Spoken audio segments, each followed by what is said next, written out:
I should be live. Hello, chat. I'm just going to give YouTube a moment to catch up to prove that my streaming technology is working. Wow, I'm even a minute early. Aren't you lucky? Yes, I will be monitoring the chat. I see that there are a fair few of you here, and I'm going to be monitoring super chats and trying to address them if they're relevant as they come in, or if you just have broad questions, then I'll address them at the end of the broadcast.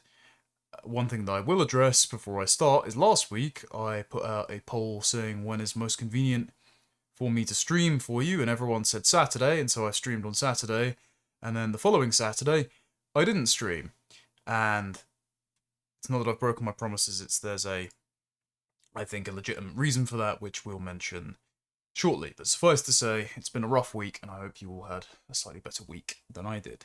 I'll tell you who didn't have a good week last week: Piers Morgan. Now, Piers Morgan produces as much slop as he consumes, and so I do loathe to lower myself to comment on this situation. And I wasn't going to for two reasons, until I change my mind. The first reason being there's multiple types of commentary.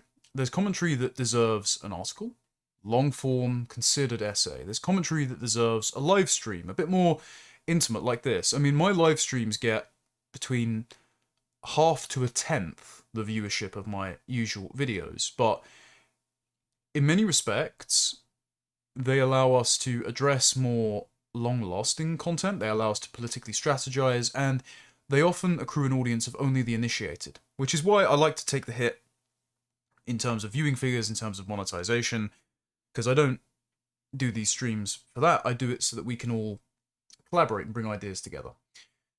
And there's some commentary that deserves long-form edited video essays, like the very contentious video that I did that you may not have seen, some of you, but on whether or not there was an overrepresentation of Jewish people among the American left, as Batia Ungasagon claimed, and I will put that link down in the chat there. But there is some content that simply deserves a tweet, and I thought I gave my contribution to the Piers Morgan v Tucker Carlson discourse, where Piers Morgan's only justification for replacement migration was, and I kid you not, think of the food. I remind him of Rowan Atkinson once telling us, we have the recipe. I thought I did my contribution when he said, responding to my good friend Lewis Brackpool, who you should all be following and supporting his work, when he said, I do love a good curry, I responded, how many child abuse instances are worth that curry, Piers? Because that's not a hypothetical question. We're in the midst of unprecedented, unwanted demographic and cultural change, and accounting for the completely optional crimes it is causing, do you really think the food is worth it? And despite the sizable disparity in viewing figures, I ratioed him into the centre of the earth. He is still twisting like a corn cob and tearing himself in half like Rumpelstiltskin, I am sure. And so I thought, well, you know, lots of other people are going to do long, elaborated discourses on this, like Carl Benjamin did an excellent video the other day. He was incensed by this, quite rightly so, because he was infuriated by the kind of country being imparted off onto his children that Piers Morgan is excusing. And so I thought, oh, I'll leave it to them. And then on Friday, I got some horrendous news. And within hours of each other, I lost two older men that are very important to me, and who symbolize the importance of discussing replacement migration as the only issue that really matters. The reason for that is, even on the right, we talk about this from a spreadsheet's eye view, right? We get the ONS statistics numbers and we think, oh, there's been thousands of net migrants in, thousands have left, and so we're just talking about crumbling infrastructure and the country going down the drain and not being able to afford the NHS and the institutions being on the rocks. Or we talk about the abstraction of our culture being terraformed, London being rendered unrecognisable, it's no longer an English city. But we don't talk about the most important thing, which is not the economics, which is not abstract cultural concerns, which is the people. And a politics which focuses on values or numbers or abstract identities is pointless. What matters is the people. You're protecting the people. You're conserving those little platoons who act as the cultural custodians, and yes, who produce economic prosperity. But it doesn't matter if you're undergoing economic hardship or even a cultural inquisition by a hostile government. As long as you have your family around you, that's all that matters. As long as you have a trusted network of friends and kin around you, that's all that matters. So the only thing we should be interested in conserving is the people, and fundamentally replacement migration is when, yes, a population is substituted one for another, but it's when the people you love disappear, whether they're not living in the country anymore, or whether when they pass away, or aren't even born at all in some cases, other people occupy their space. And so it became very prescient to me, as Piers Morgan, a man of the older generation, who, as we'll watch in a moment in a clip from his now infamous interview with Tucker, justifies mass unwanted demographic change on the basis of his ability to fill his trough with foreign slop. I mean, he is the avatar of a certain kind of boomer solipsist who will sell your birthright for a poppadom. But a couple of days after that happened, in the morning when I woke up on Friday, I got the following news, and that is that Peter Whittle, who was the founder and the head of the New Culture Forum, had sadly passed away. Now, Peter was very private about his health battles. I found out in August, and the rest of the world found out in October. And he lived beyond the time that his doctor had given him to survive his terminal throat cancer. He had explored all sorts of experimental procedures, but he was told his prognosis wasn't very good. And we just had the annual Smith lecture last Tuesday, which I was asked to speak, but I already had a prior engagement with another institution that I'll soon be joining, which news forthcoming on that. Hopefully that's some exciting news for everyone. But I couldn't attend the actual lecture. I could only attend the pre-drinks, and I've met with lots of New Culture Forum members, one of whom gave me a wonderful wedding gift, and I said I'm happy to do some in-person events with them because it's important to build community. But the opening address was usually given by Peter every year, no matter the guest, and instead this year it was delivered by Rafe, and then the rest of the speeches were delivered by NCF fellows rather than another guest. And it was a tribute to Peter because he was lying ill in hospital, and then on Friday he passed away surrounded by his friends, his family members, his loved ones. And there were all sorts of fitting eulogies on here. I wanted to highlight this because Peter is one type of man. Peter is the type of man who builds an institution, who doesn't draw up the drawbridge to young talent. There's lots of young people who got their start at the New Culture Forum, whether that's my dear friend Harrison Pitt, whether that's Poppy Coburn, even, who co-hosted Deprogram for all of 5 minutes before she found a better gig, but she's now on the Telegraph, now socking it to Labour MPs in Victoria, Derbyshire on Newsnight, doing solid work. And then myself, I mean, I was already established, but I'm so grateful to have been given the opportunity to have lots of nourishing conversations, to have hosted a podcast which, according to the seething people at the Byline Times, is one of the podcasts that has a bit of a niche cult following among people who work in Westminster, who work in parliamentary SPAD's offices. And that's what I've heard with people that came on to us. So I'm very grateful for Peter for affording us that. But Peter's character is the kind of rare character you don't get anymore. He's the sort of person that would volunteer at an institution. This is the kind of character that, for all our disparaging of the boomers, they do better than pretty much every other generation. And that's because our working lives, yes, in part to pay for boomer pensions and healthcare, admittedly, have been completely cannibalized. They've cannibalized our private lives. But the boomers do volunteer. They go to community gardens. They work in unpaid charity shops. They found knitting clubs and church reading groups and all these things. And I think this is something that we need to take up. Because otherwise, all these things will wither away. And they'll wither away because it seems like the best of the boomers are going first. And I've seen that someone's put in chat, yes, Piers Morgan is Gen X, get it right. He's a spiritual boomer. There's a certain type of boomer. Not all. This is why I'm prefacing it with the following passings. Who think, I'm all right, Jack.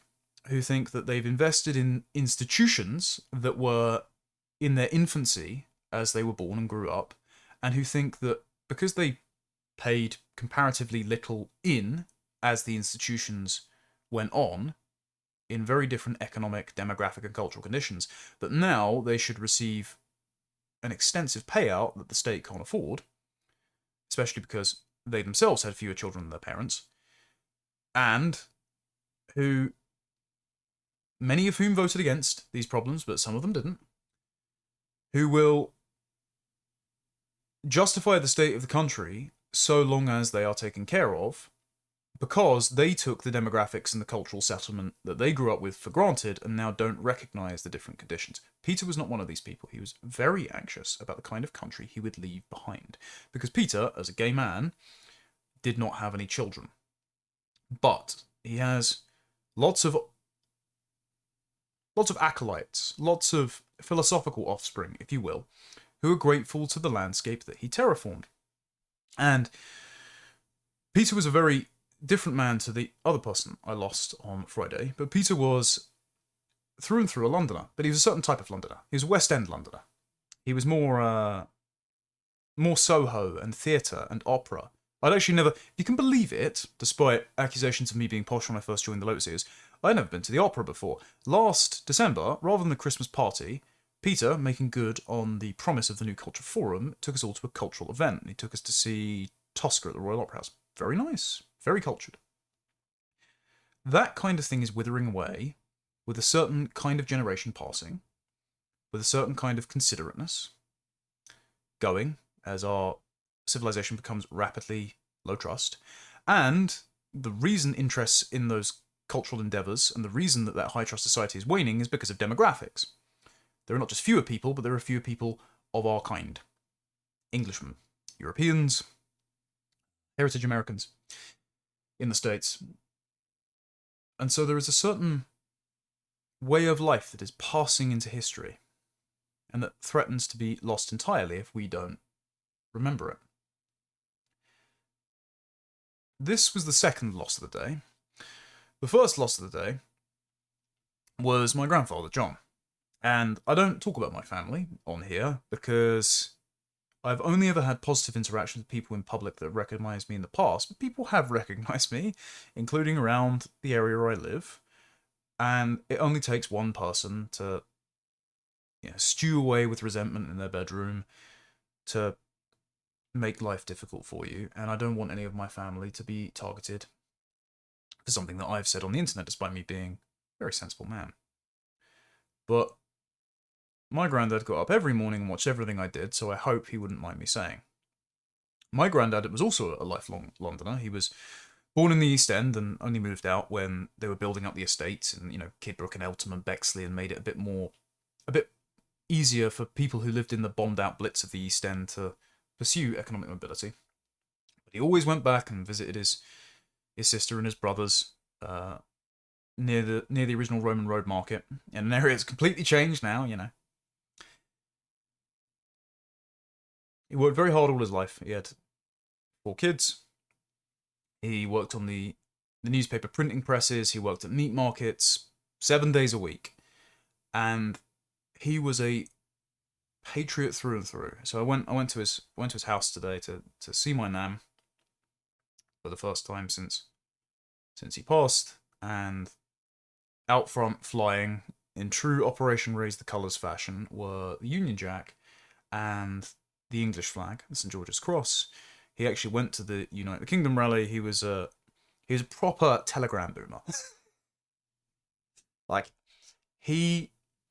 I'm pretty sure if the American State Department had employed him, his encyclopedic knowledge of the Ukraine war meant that we could have gotten a ceasefire within 2 hours. But most importantly, he was a very good man. And I already acknowledge I'm not nearly half the man he was.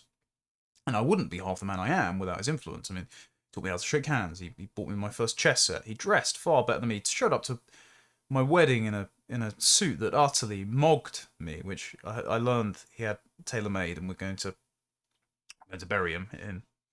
And at my wedding we had some colourful guests. Some of the gossip rags noted Liz Truss was there.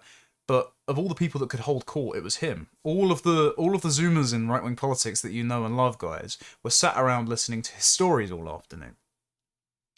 Absolute gentleman. And the reason I mention this is because he was racked by concern with the country that is now left to his children and his grandchildren. Because there's 6 of us that survive him. I'm the oldest, and I'm glad he got to see my wedding.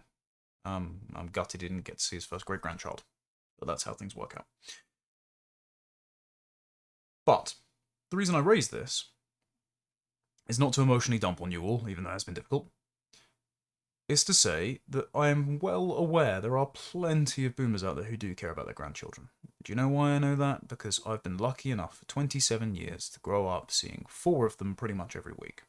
And now, you know, what's the quote from Great Gatsby? The count of my enchanted objects is diminished by 1. And this is the very real cost of replacement, because every single day, our loved ones pass away. The older generation succumb to the tragedy of time, whether it's illness, whether it's age, whether it's infirmity, whether it's the high rates of dementia and Alzheimer's that people are having to suffer through now, where they're seeing a loved one pass away while they're still alive. The elder statesmen, the custodians of our culture, are fading into history, and it seems like the best ones are going first. At the same time as we are having more births than deaths, every day, every year, we are seeing millions of people come into our country every year. And none of these people, I almost positive to say this, none of these people are like my granddad. None of these people will be able to reproduce my civilization. None of these people, I don't care about any of them. I just don't care. They may well be pleasant people. They may well be nice. But it's our people that matter. It's our families, it's our friendship networks, it's our towns, our villages, our congregations. Our people matter most. And so when I see the callous indifference of someone like Piers Morgan, just say, don't care. Don't care if my entire civilization is disappearing. I don't care if your loved ones are being substituted out, whether they feel the need to move abroad or whether if they pass away immediately, their inheritance that they've worked all their lives is squandered on housing for some Somalian. I don't care, as long as I've got a curry. Now, bear in mind, Piers Morgan is... Thank you for the prayer, sir. Appreciated. And, again, if any of you can spare a prayer for my family when you attend Mass this week, I would appreciate it. First of all, you should be attending Mass. It makes you a better person. There are people in my audience that still insist that you don't need to. I promise you, it enmeshes you in a community that will call noble things out of you, and even if your church is infected by the obsessions of the age, those things will too pass away, and you can do a lot if you are just disagreeable and principled and involved in your parish. You can rejuvenate it, and I hope that you do. But if those of you who already go do have space in your prayer intentions for my family, you don't necessarily need to do me, but my family are, as you can imagine, quite broken up about this, and not all of them are as stoic as I am. So I would appreciate if you have space in your prayers. But I know people are going to say, well, Piers Morgan is engagement farming and he's succeeding. I mean, he admitted to doing as much, right? He said, this is my best bait ever in one of his posts later on. I think it was this one. There we go. It's one of my favourite nibbles ever. 6 million views, 10k likes and counting.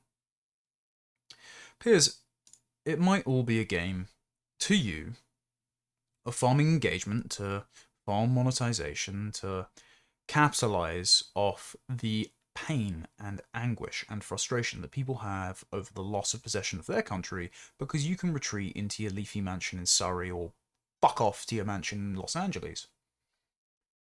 Because you get cabs everywhere.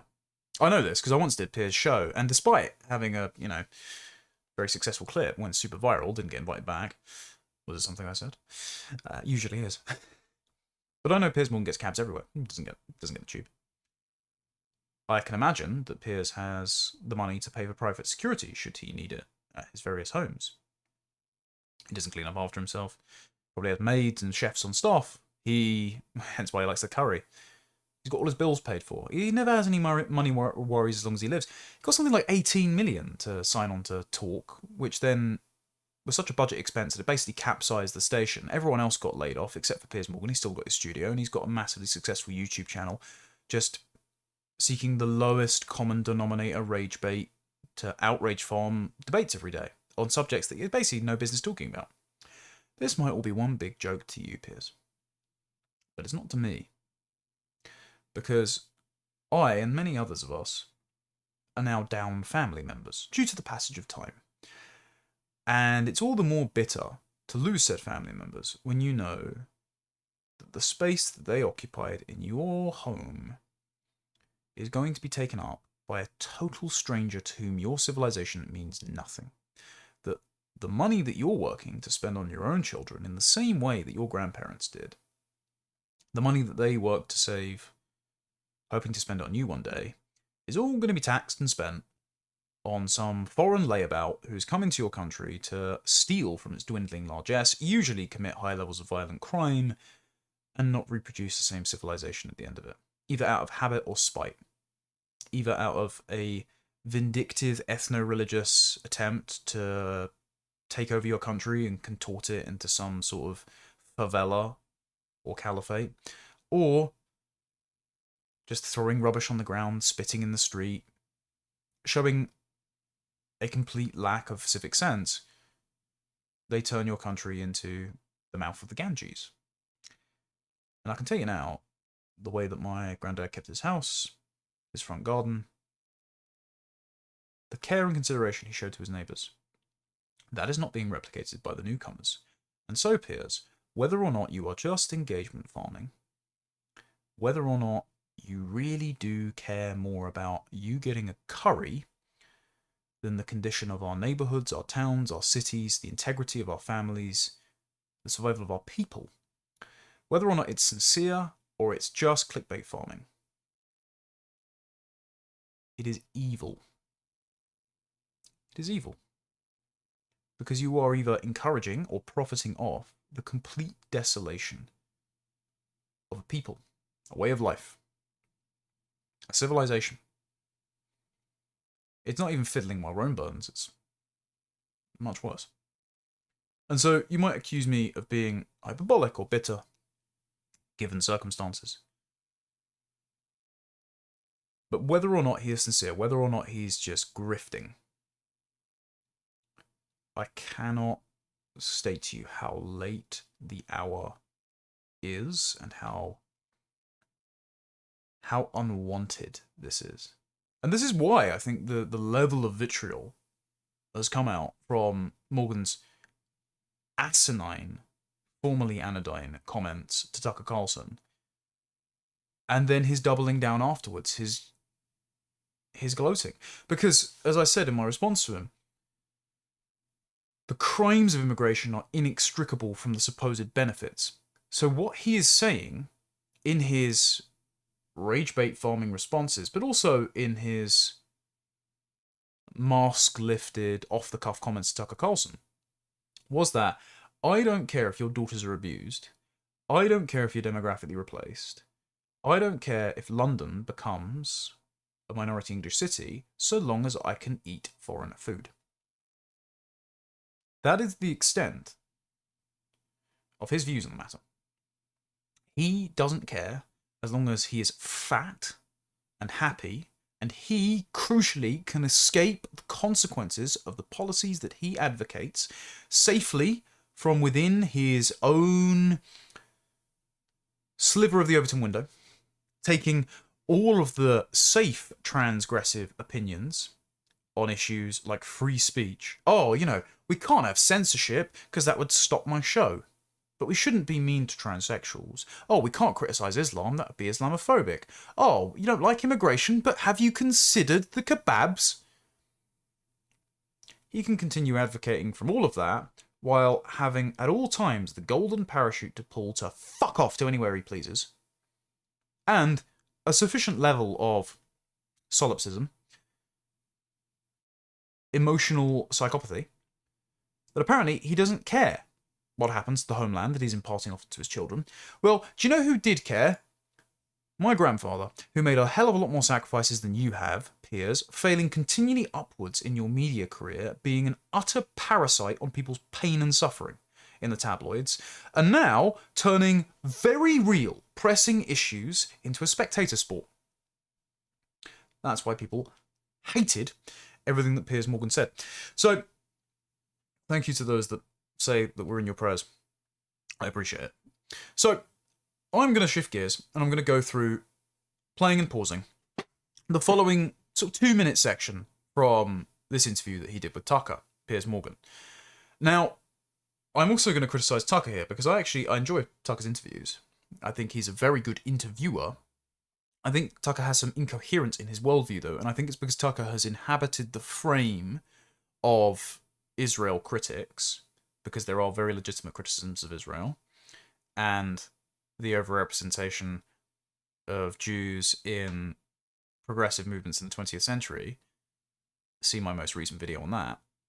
But he has inhabited the false frame that says Israel advocates, in order to push the idea that Israel is part of Western civilization and on the front lines of a war for Western civilization, criticize Islam, and they contain criticism of immigration to only criticism of Islam. Fact check true.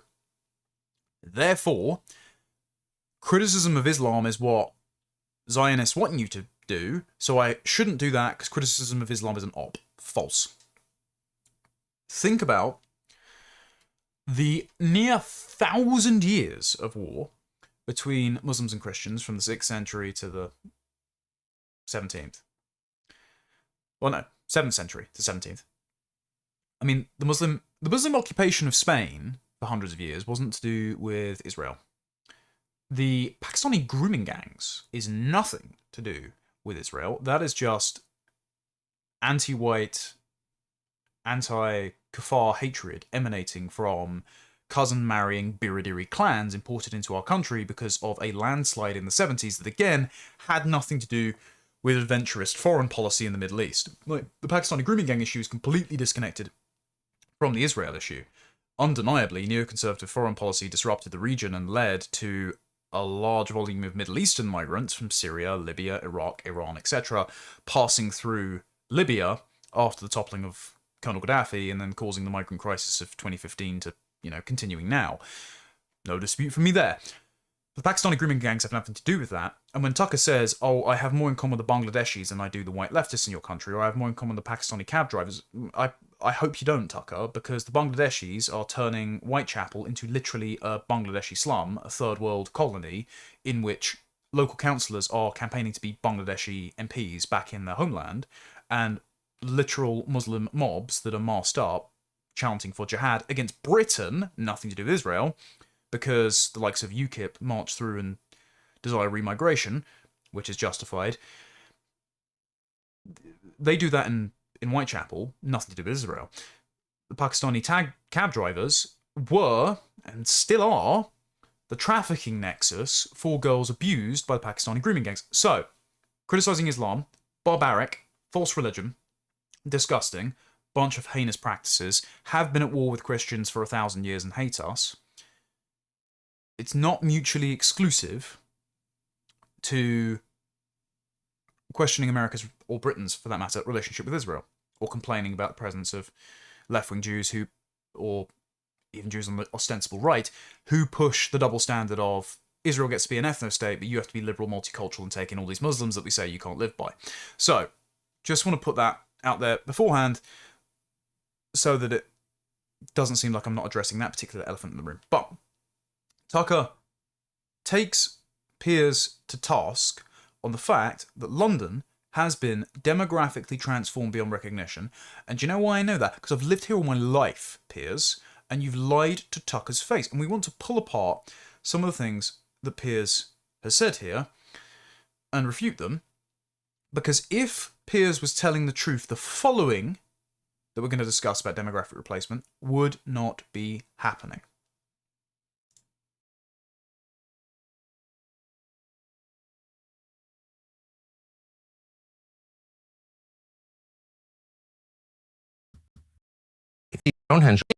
It changed London.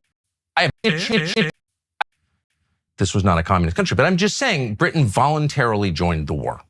It was a war that you were not involved in and you got in. But my question is, why did it destroy Britain? I don't understand. As the victor nation. It didn't destroy Britain. Well, look outside. Look outside. We're in the city of London. Hang on. There's Tower Bridge. There's the Tower of London. Magnificent office blocks here. It changed London. Okay, so first place to pause. Look outside. The Tower of Bridge and the Tower of London. Yes, where you should be sitting, Piers. It's like saying, what do you mean the elephants have gone extinct? We're in an elephant graveyard. You can see the tusks. You can see the rib cage. Elephants are still around. Just because you have the external artifices, for now, of historic buildings, does not mean that they have not been hollowed out, that the people walking around them or inhabiting them have not changed. What does the Tower of London mean to Bangladeshis living in Whitechapel? Nothing. Absolutely nothing. If you look at images of... I might be able to get one up, actually. So, if you look at images of London's skyline in the 1980s, here's an amazing one, right? This is near Greenwich, I believe, because I occasionally walk around Blackheath. How do I explain? Oh, God forgive me for going on Reddit. I never go on Reddit. Look at this, okay? Even if none of the people had changed, you would have to say, yes, London has changed. You would be hard-pressed, aesthetically, to say that is an improvement. You might say it's a financial necessity, we're the hub of economic services, you need all these office jobs, blah, blah, blah, blah, blah. I disagree. I also think that becoming, as Tucker quite rightly pointed out, the European epicenter for usury and property trades does not mean you actually have a thriving economy. It means that you are servicing the unsustainable debt of other nations and disproportionately carving off your large S and sending it abroad. For example, propping up the economy of India, 3 to 4% of which, and record increases every year, is based on remittances largely from Britain. I think something like 12 billion goes out of Britain every year on remittances. My good friend Harrison Pitt recently covered this in the mass deportations paper. But just looking at London's skyline, you might still have some of the same buildings there, but they are being overshadowed by the soulless mausoleums of modernity. So, first of all, London has changed substantially, even if you're just talking about the architecture. It's changed in my lifetime. The Shard didn't exist when I was a kid, for example, and that's hideous. The News UK building that I don't know if Piers actually films out of there, or I think he films in a different studio in West London. But some of his former Talk colleagues film out of that. Absolutely ugly. So, even if we were just talking about the architecture, London has changed substantially, and that means the character of the place, the feeling of the place, has changed. Now it feels... There was this commentary by George Orwell in an essay called Thoughts on the Common Tone. It was a throwaway line, but he said, Soviet architecture is designed to strip man of his ability to recognize beauty and reorient his natural religious affinity towards the state and the state alone. If you were going to try and demoralize an entire population, you would tower over its palaces with the sort of glass phalluses of international finance, wouldn't you? It's real symbolism going on there. But this is why I hate Piers just saying, well, look outside, you can still see a couple of relics from what London used to be. Therefore, it's exactly the same. Banal, superficial point, and this is what passes apparently as commentary. Wrong link. This is apparently what passes as commentary for one of the most successful YouTube channels in politics. So again, totally banal, but anyway, I'll continue. London. Why do you look at this and see a wrecked country? I don't. Well, I don't see an English country. So we're in the city of London now. What do you mean there? What do you mean by that? It's not... Well, people whose ancestors built Stonehenge are not here anymore. So the city of London is 36% white, and that's happened in the last, I don't know, 40 years. But England is about 70% white. Okay, so this is my other annoyance. Piers doesn't know that. He has no idea what percentage of England is white. Now, also, doesn't necessarily mean white British, because white could mean also other European, but it doesn't matter about the numbers, actually. Because as we'll get onto in a moment, Piers doesn't know any of the numbers because he hasn't read the latest modelling by Matt Goodwin that says we're going to be a minority in our own homeland by 2063. First of all, Piers doesn't know the numbers because nobody knows the numbers because the last time a census was taken was before the fucking Boris wave. Before, at least 3 million legal migrants were given the ability to permanently settle here. Oh, and another few 100,000 illegals. And additionally, of course, a bunch of people who have overstayed their visas before and after that because Tony Blair abolished exit checks in 1998 and there's no penalty for overstaying your visa if you don't get caught.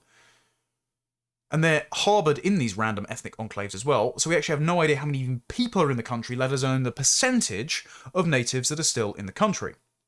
But also, okay, well, England's still 70% white. If you would have taken that line of argumentation back to when London was still majority white, Piers would have still deflected and said, well, England's still 90% white.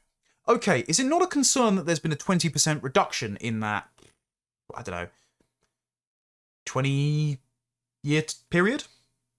Because Piers would have probably called you a racist for even pointing that out how many years ago, and now when it's continuing, it's apparently not an object of concern. So what number does it have to get to, Piers, before it is an object of concern of yours? Because you've expressed no concern about Britons being a minority in their own country, whether procedurally, because I doubt we're going to be afforded the same protections given to anti-white minorities by liberal whites in this country. When does it become a concern for you? Because you haven't expressed a concern about it in non-procedural terms either, in the fact that the English should possess their own country. And some people in chat have already pointed out, okay, England, 70%. White British. London, a third at most white British.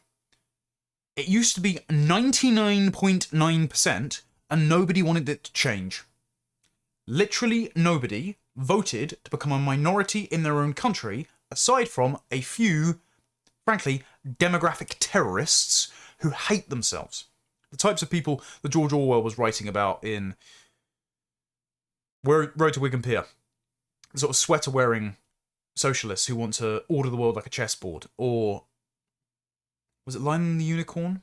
Where he said, you're more likely to see an English socialist steal from a poor box and sing God Save the King. That sort of self-hating English intelligentsia. And it's comfortable as well. It's like, a bit like Monty Python, right? So John Cleese is the kind of avatar of this sort of boomer conservatism, banging on about Trump all the time while living in his fucking mansion in Bath, completely disconnected from all of the demographic realities. He once popped his head above the parapet to point out before the 2021 census, saying London doesn't feel like an English city anymore, and he got so much blowback that he slunk away with his tail between his legs, and then only did a very mild-mannered show on GB News to talk about, oh, haven't the wokies gone too far? Isn't free speech a little bit under threat? Thanks, Grandad, for the banal observations. But John Cleese, sort of this sort of person as well. The idea that you could mercilessly mock and take a jackhammer to the givens upon which you rested, that you grew up with, that you took for granted. In John Cleese's case, it's Christianity. In Piers Morgan's case, it's demographics. And then absolutely no consequences would result from this. There would be no downstream effects of you mocking and mercilessly attacking the integrity of your society and making a living doing so. Even if you didn't actively hate yourself, making your identity, your culture, and your people an object of derision it then manufactures consent for your own replacement. And then when people point this out, now, instead you go, oh, fascist, yeah, sorry, I'm trying to do something about my entire civilization being destroyed. Anyway, we'll allow Piers Morgan to continue digging the grave for his own credibility. Well, someone's put a quick question. Can I ask a question? What should I do if I don't have the funds or skills to escape Britain when it all goes to poop and becomes a third world country? I'm only 19. Do I even have time to escape? We're going to cover this later, but stand and fight. Seriously. I mean, can't endorse violence here. I don't endorse violence. I'm committed to the democratic process. Please don't kick my door down, Met Police. Fight spiritually. But, I mean, obviously defend yourself if you are attacked. That should be all right. But I am not encouraging you to flee. I've done a video on this about Peter Hitchens, Denethor posting consistently, and we'll get on to Peter Hitchens later. I'll give him a quick mention before the end. I do not advocate you leave your ancestral homeland. Things are going to be really tough. Believe me, I'm aware of this. I want to start having a family of my own next year. I am very worried about the economic circumstances and the culture that I will be bringing my, hopefully, sons into. So is my dad. So is my surviving grandfather. That doesn't mean we should be discouraged, because our ancestors had it very hard too, and you cannot let them down. Your ancestors had children, and they continued despite starvation, despite having no running water, despite famine and plague, and the looming threat of invasion. Things are terrible now, don't get me wrong, I'm not minimizing it at all, and they're unprecedented in a way where we're having our own people justify our ethnic cleansing, basically, in favor of having an Indian deliver a pizza on the back of a moped to you. So we are in some ways, historically unprecedented circumstances, but our ancestors survived privation. You are the product of their sacrifices, their submission to tradition, their belief in the higher power, their ability to endure hardship, to ensure that they planted trees in which their ancestors might sit. Don't allow that tree to wither and die. I'm not going.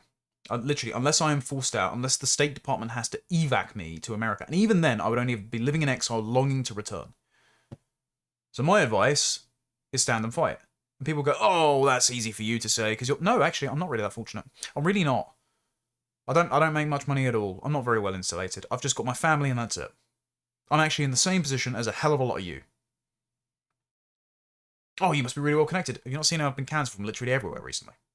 Like, yeah, I've got some buddies that work in the Trump administration who have said, are you sure you don't want to escape Londonistan? It's like, no, actually. I love this place. I've always grown up here. And I'm not going to give it over to a bunch of third world savages who have been brought here by a treacherous government to take my money. I'm not doing it. I'm not fucking having it. And neither should you. Anyway, sorry, I'll get around to the rest of the super chats as we go on, but I'll let Piers Morgan continue waffling. Well, it was nice. It was 99% in 1945. But you're on the way to becoming a minority. Okay, again, so we've evolved. Notice the positive framing in the reduction of his own countrymen's ownership of his country.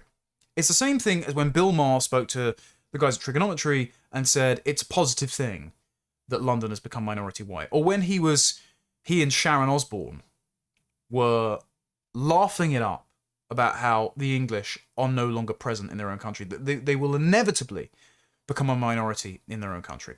Now, again, as I said on Dan Wotton's show, I do happen to notice that both Bill Maher and Sharon Osbourne are ardent Zionists and are themselves of Jewish extraction, and so they would not be celebrating Jews becoming a minority in Israel because, of course, that would be a great security concern for the Jewish people, because if Jews were a minority in Israel, turns out they probably wouldn't be in Israel. So, great, I'm glad that you guys are really concerned about that country. I don't have an Israel to retreat to. This is my country, actually, and I would just like the same standard for me. I would like not to be ethnically cleansed against my own wishes in my own country, and I would like you to not sit around on podcasts smoking spliffs and celebrating it. Justifying it so that you can go and have authentic Vindaloo. That would be great. Thank you. So no, it is not evolution. Because, as well, the cognitive dissonance of this, oh, it's just an evolution. We're becoming all sorts of shades on the Dulux paint chart, and for some reason, different skin colours has some, like, positive moral valence for Piers. So, you know, it would be, of course, absolutely abhorrent and beyond the pale for anyone except Douglas Murray to say, you know, white people have some positive attributes. Because, again, I know lots of people have been dumping on Douglas recently, but if you read his book, The War on the West, literally the last chapter is just dedicated to saying all the good things that white people have done. And we've done quite a few good things, actually. It's sort of lost to memory, really, and that has to be memory hold to, again, justify our ethnic cleansing for the food. But if anyone except Douglas Murray acknowledges the merits of European and Anglo civilization, well, then you're a fascist, you're a racist, you shouldn't be platformed, etc. Unless, of course, Piers Morgan can clip farm you for his show and talk over you. But for some reason, more brown equals more good. You ever work that one out? Or I suppose you don't get paid to examine your own logical contradictions. Instead, you sit there as a sort of umpire to a total rage-bait slop fest, and so you don't actually have to have any opinions of his own. And this is why, don't get me wrong, again, I've criticised some of what Tucker said in recent podcasts, including in this one, saying like Islam just means submission to God. No, it doesn't. It means submission of anyone who isn't Muslim to Islam. Anyway, but this is Tucker's strength, right? He just lets he pulls out what people actually think from them. And so this is the merit platform of Piers Morgan. And then the other thing, of course, is Piers Morgan is a congenital shitlib. Like, he takes all of his high trust, pseudo-progressive opinions for granted as being unalloyed moral goods. Okay, Piers, but if you bring in millions of people to whom that means nothing, to whom Enlightenment liberalism is not second nature, is that an evolution? Or is that a source of complaint for you? Is it a complaint, for example, that women are walking around Whitechapel dressed like Ewoks? Is it a complaint for you that female genital mutilation is now common in London? Is it a complaint for you, Piers, that we've had many Islamic terror attacks? Or stabbings by African and Caribbean heritage men? Is it a complaint for you, Piers, that certain types of violent crime are skyrocketing? If it is, have you considered there might be some continuity to the people that you are saying bringing in as an unalloyed good and is actually a positive step in evolution, and a regression in that high trust society, those public morals, those levels of peace and prosperity? Do you think that perhaps it might not be an evolution to bring in people who are totally culturally backward and will not reproduce our civilization? No? Okay, well, the life unexamined is not worth living, and I'm glad I'm not living yours. In the country. So no one wants to say that. I think you can get arrested for saying that here. Well, no, that's not white supremacy. This is the indigenous population of the country. Well, it's a statistical fact that I think by 2100... 2063 if we're lucky. We will be a minority white country. 2063 as of today. Well, I've read a bit later. But these are dynamic numbers, so they change. Yeah, but here's my question for you. So what? So what? So what? No, Piers. People don't want this.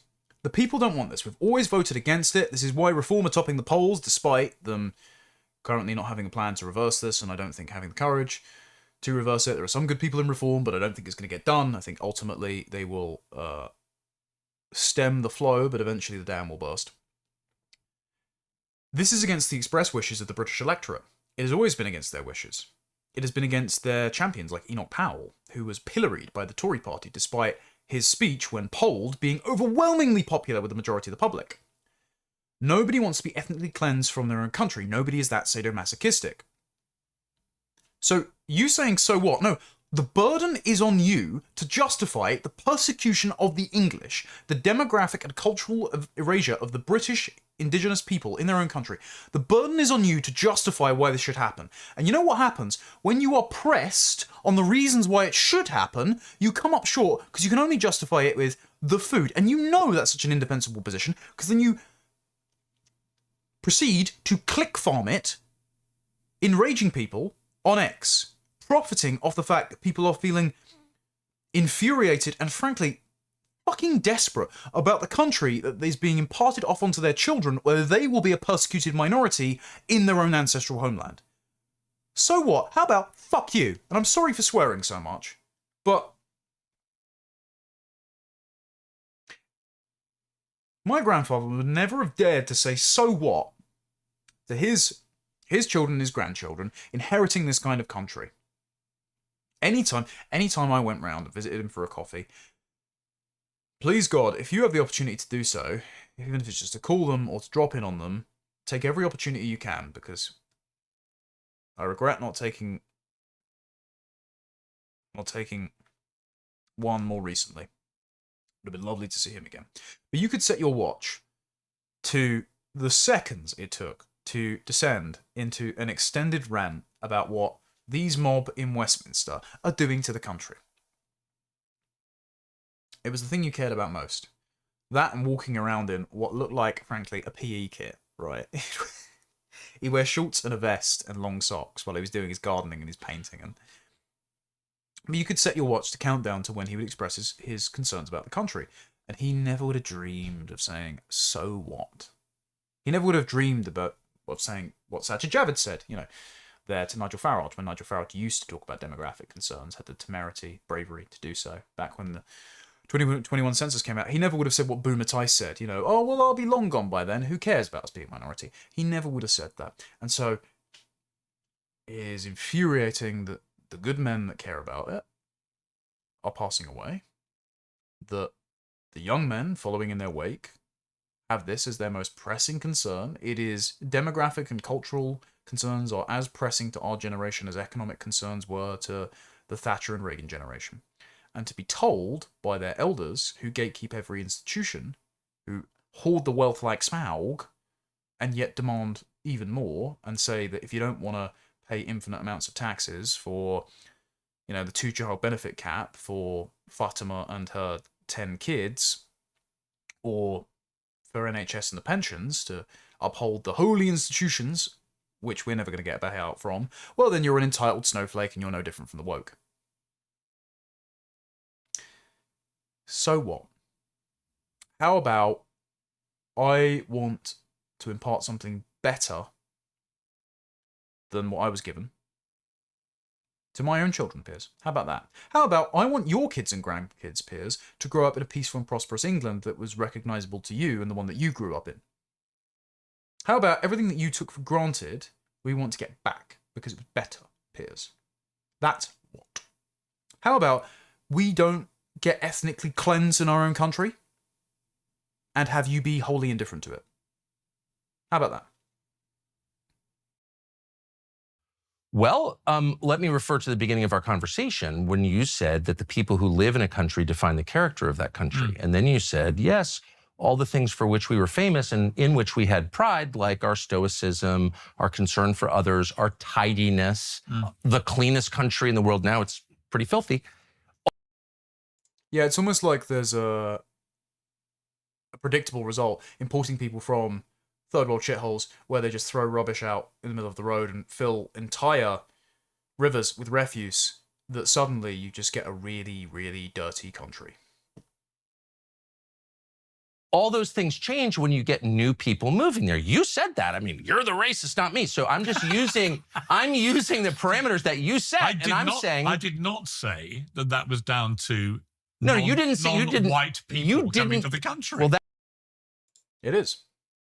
Oh, he said, yeah, I'm not saying all non-white people are bad. I know plenty of nice, blah, blah, blah. But it is a direct consequence of foreign people from other parts of the world that are nothing like Northwest Europe coming into Britain, being incapable of replicating our civilization, either refusing to or not being able to assimilate to our culture, or at least having no inclination, because people don't leave their cultural baggage at the airport when they pass through the passport gates of Heathrow and Gatwick.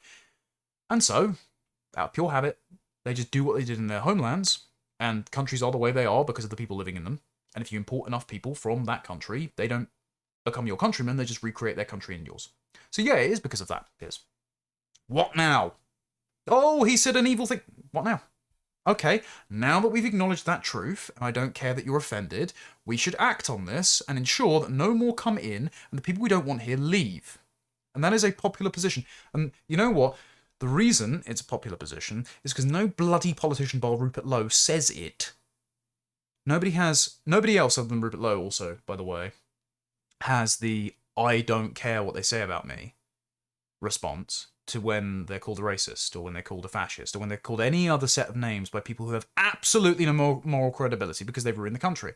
Like, sorry, if I'm getting called a racist by someone in the Conservative Party, I'm probably doing something right, considering you lot were the demographic vandals that inflicted the Boris wave on us. Like, you have Priti Patel as your foreign secretary. So if you're getting hammered by the press, by enemy political parties, as this and that, okay, shrug. Who cares? It's like, okay, I don't care what you call me. Let's acknowledge facts, please, and then act upon the facts.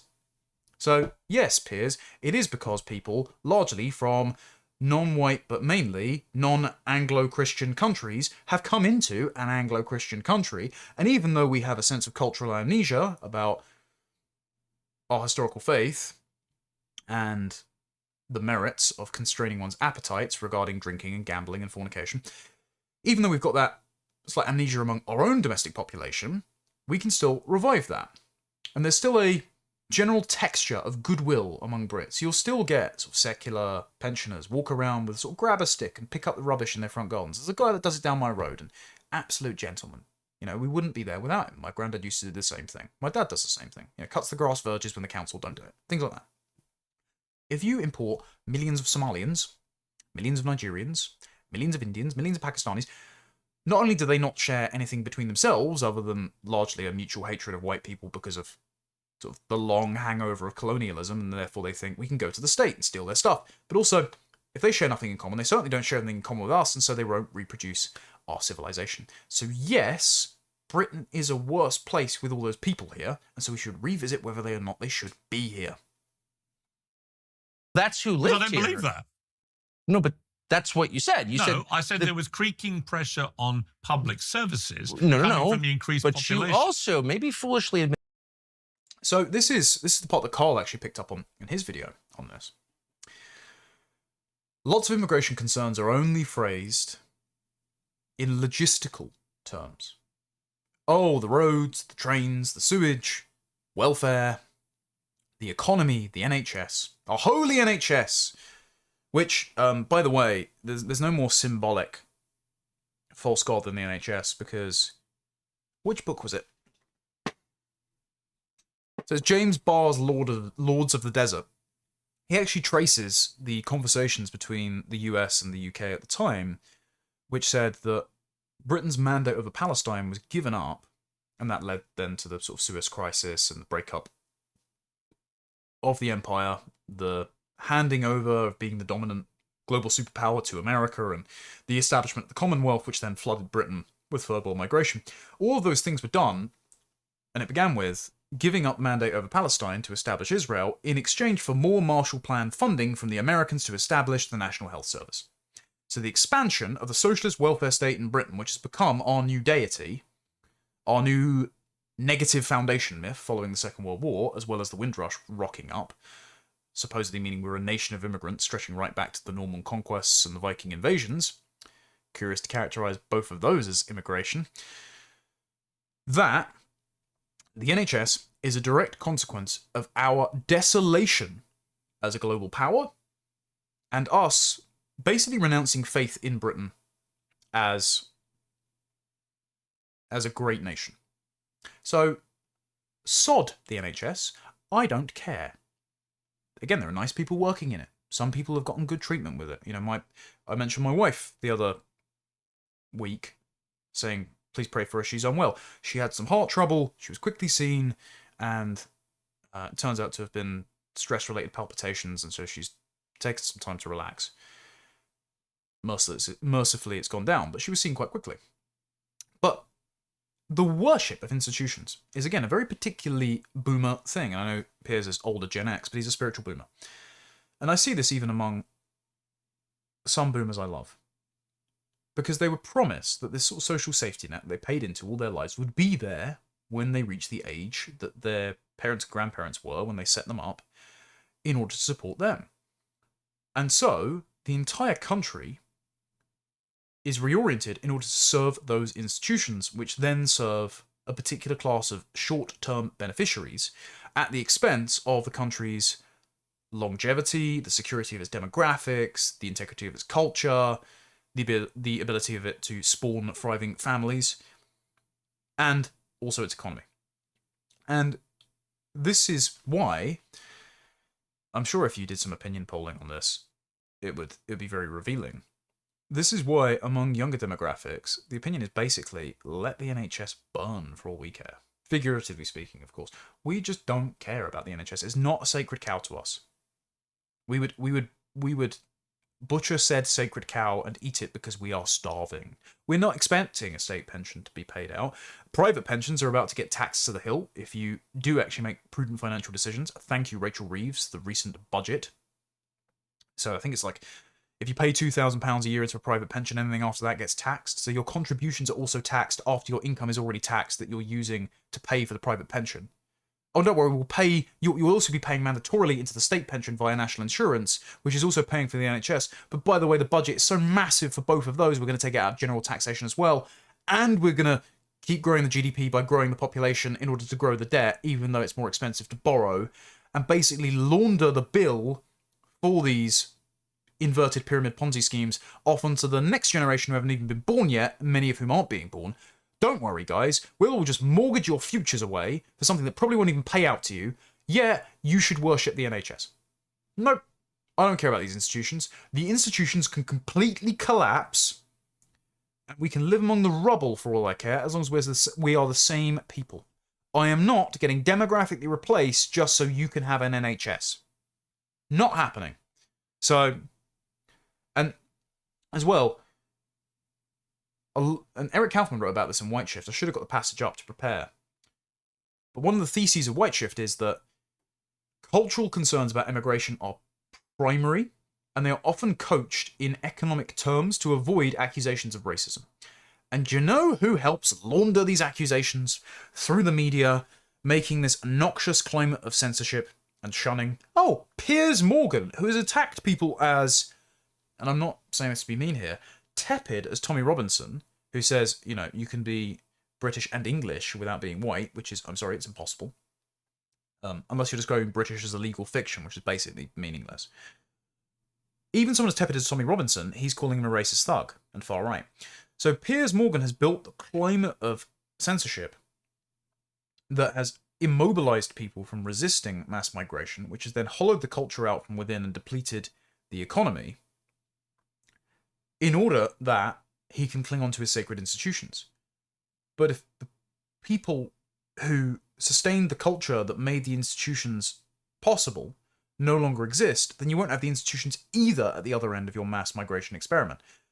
For example, welfare relies on people not taking the piss. It relies on people having a culture, a sort of general stigma around being a benefits scrounger. And yes, 25% of the working age population in this country is apparently disabled now and on sickness benefits. Nearly 1 million young people eligible to work are NEETs, not in education, employment or training. And that is being encouraged because you're actually better off on benefits now than if you're working, thanks to the latest budget. It's something like, if you are on housing benefit, universal credit and some sort of disability allowance, you get the disposable income of someone who is on £70,000 a year. Like,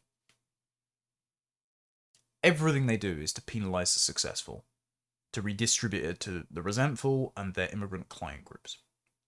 And Piers Morgan thinks that those parasitic institutions on public life, on our morale, on our ability to raise our families, is actually the most important thing about Britain. Because if the institutional capacity was just enough to facilitate mass demographic replacement, then it would be excusable. If we could just concrete over the entire countryside to build Somalian battery farms, then we can battery farm the whole of Somalia in the countryside. How about, I don't give a fuck about Somalia, I care about the countryside, and I don't care whether or not you can logistically bean count your way to packing every single human being in a giant meatball on Parliament Green out in front in Westminster. I don't think that's a desirable end, Piers. I don't care whether or not you can facilitate with sewage and railways and healthcare and housing the entire population of the earth moving to Britain. I don't want them here. They're not very nice. They're not going to reproduce my civilization. And I care about my family. I care about the people who are familiar to me, my neighbours, the people who reproduce my culture, the people who have my back. I care about them. I care about providing for them. And I care about my countrymen having families of their own to know the love that my grandparents imparted onto me. And that's what I care about, Piers. That's my answer to your so what. It's not a matter of logistics. It's a matter of people. It's a matter of belonging. It's a matter of culture. It's a matter of love. All those things matter more than the NHS and your ability to eat a fucking curry. admitted the truth. You could get arrested for this, so I know the stakes are high. But you said that when the people who live in a country change, so does the culture, which is like the most obvious. It's like when it rains out, it gets wet. That's not a controversial observation, but it's illegal here because it is true. And my only point is not against, I've already said, I like the Bangladeshis better than I like the liberal whites in your country. A lot more. They've never yelled at me. Sorry, I like Tucker. Retarded take. Retarded take. Because we can convince our own people to step back from the ideological ledge. Like, sorry, crazy liberal white women are our responsibility, and they're actually way too easy a target to beat up on, right? Because you can not get called racist if you go, liberal white women, am I right? It's like, sorry, but... And I think Tucker was actually right about this when he was talking to Nick, that you, as a man, have to take ownership of the frivolities of women. Now, this has a limit. I'm not saying go out and date crazy liberal women, because they will ruin your life, but I am saying on a political level, if you are going to be patriarchal and authoritative, and I think we should be, out of consideration for the women in our lives, then we shouldn't constantly make them a source of derision, even though they aren't voting the right way and they're ideologically possessed, just to try and get the approval of, like, brown guys who also hate white women, and which is why they're in the manosphere. It's like, no, it's pathetic, actually. I would sooner rather have a country full of delusional liberal white women and have the gender wars and have to work that one out than continue flooding my country with Bangladeshi families and have no liberal white women, but we're living in a minority. Sorry. So yeah, stupid take by Tucker. I like Tucker. Stupid take. Anyway. I'm not attacking them. I'm just saying the things that made Britain Britain, England. Is there still an England? I have no idea. Those are going away because there are different people living here. And if you think that those are good things in the same way that the Swedes or the Chinese or the people in Burundi and Chad, they like their culture. It's their ancestors' culture. And now it's gone. And like, why can't we say that's bad? Well, because you may think it's bad. It's good? I love living in a very multicultural But you're rich. I mean, No, you're rich. it's And you not go to that. the white parts of London, and they're exactly the same as they were when I was a child. I've been coming here for 50 years. They're exactly the same. Tucker's right. Piers is rich. Again, lives in Beverly Hills, lives in a mansion out in like leafy Surrey. He's got a massive estate. And then he lives in a nice part of London. But whether or not he doesn't live in a white part of London, he gets taxis everywhere. He has security around him almost at all times. Piers is safe. He is insulated from the consequences of the policies that he supports.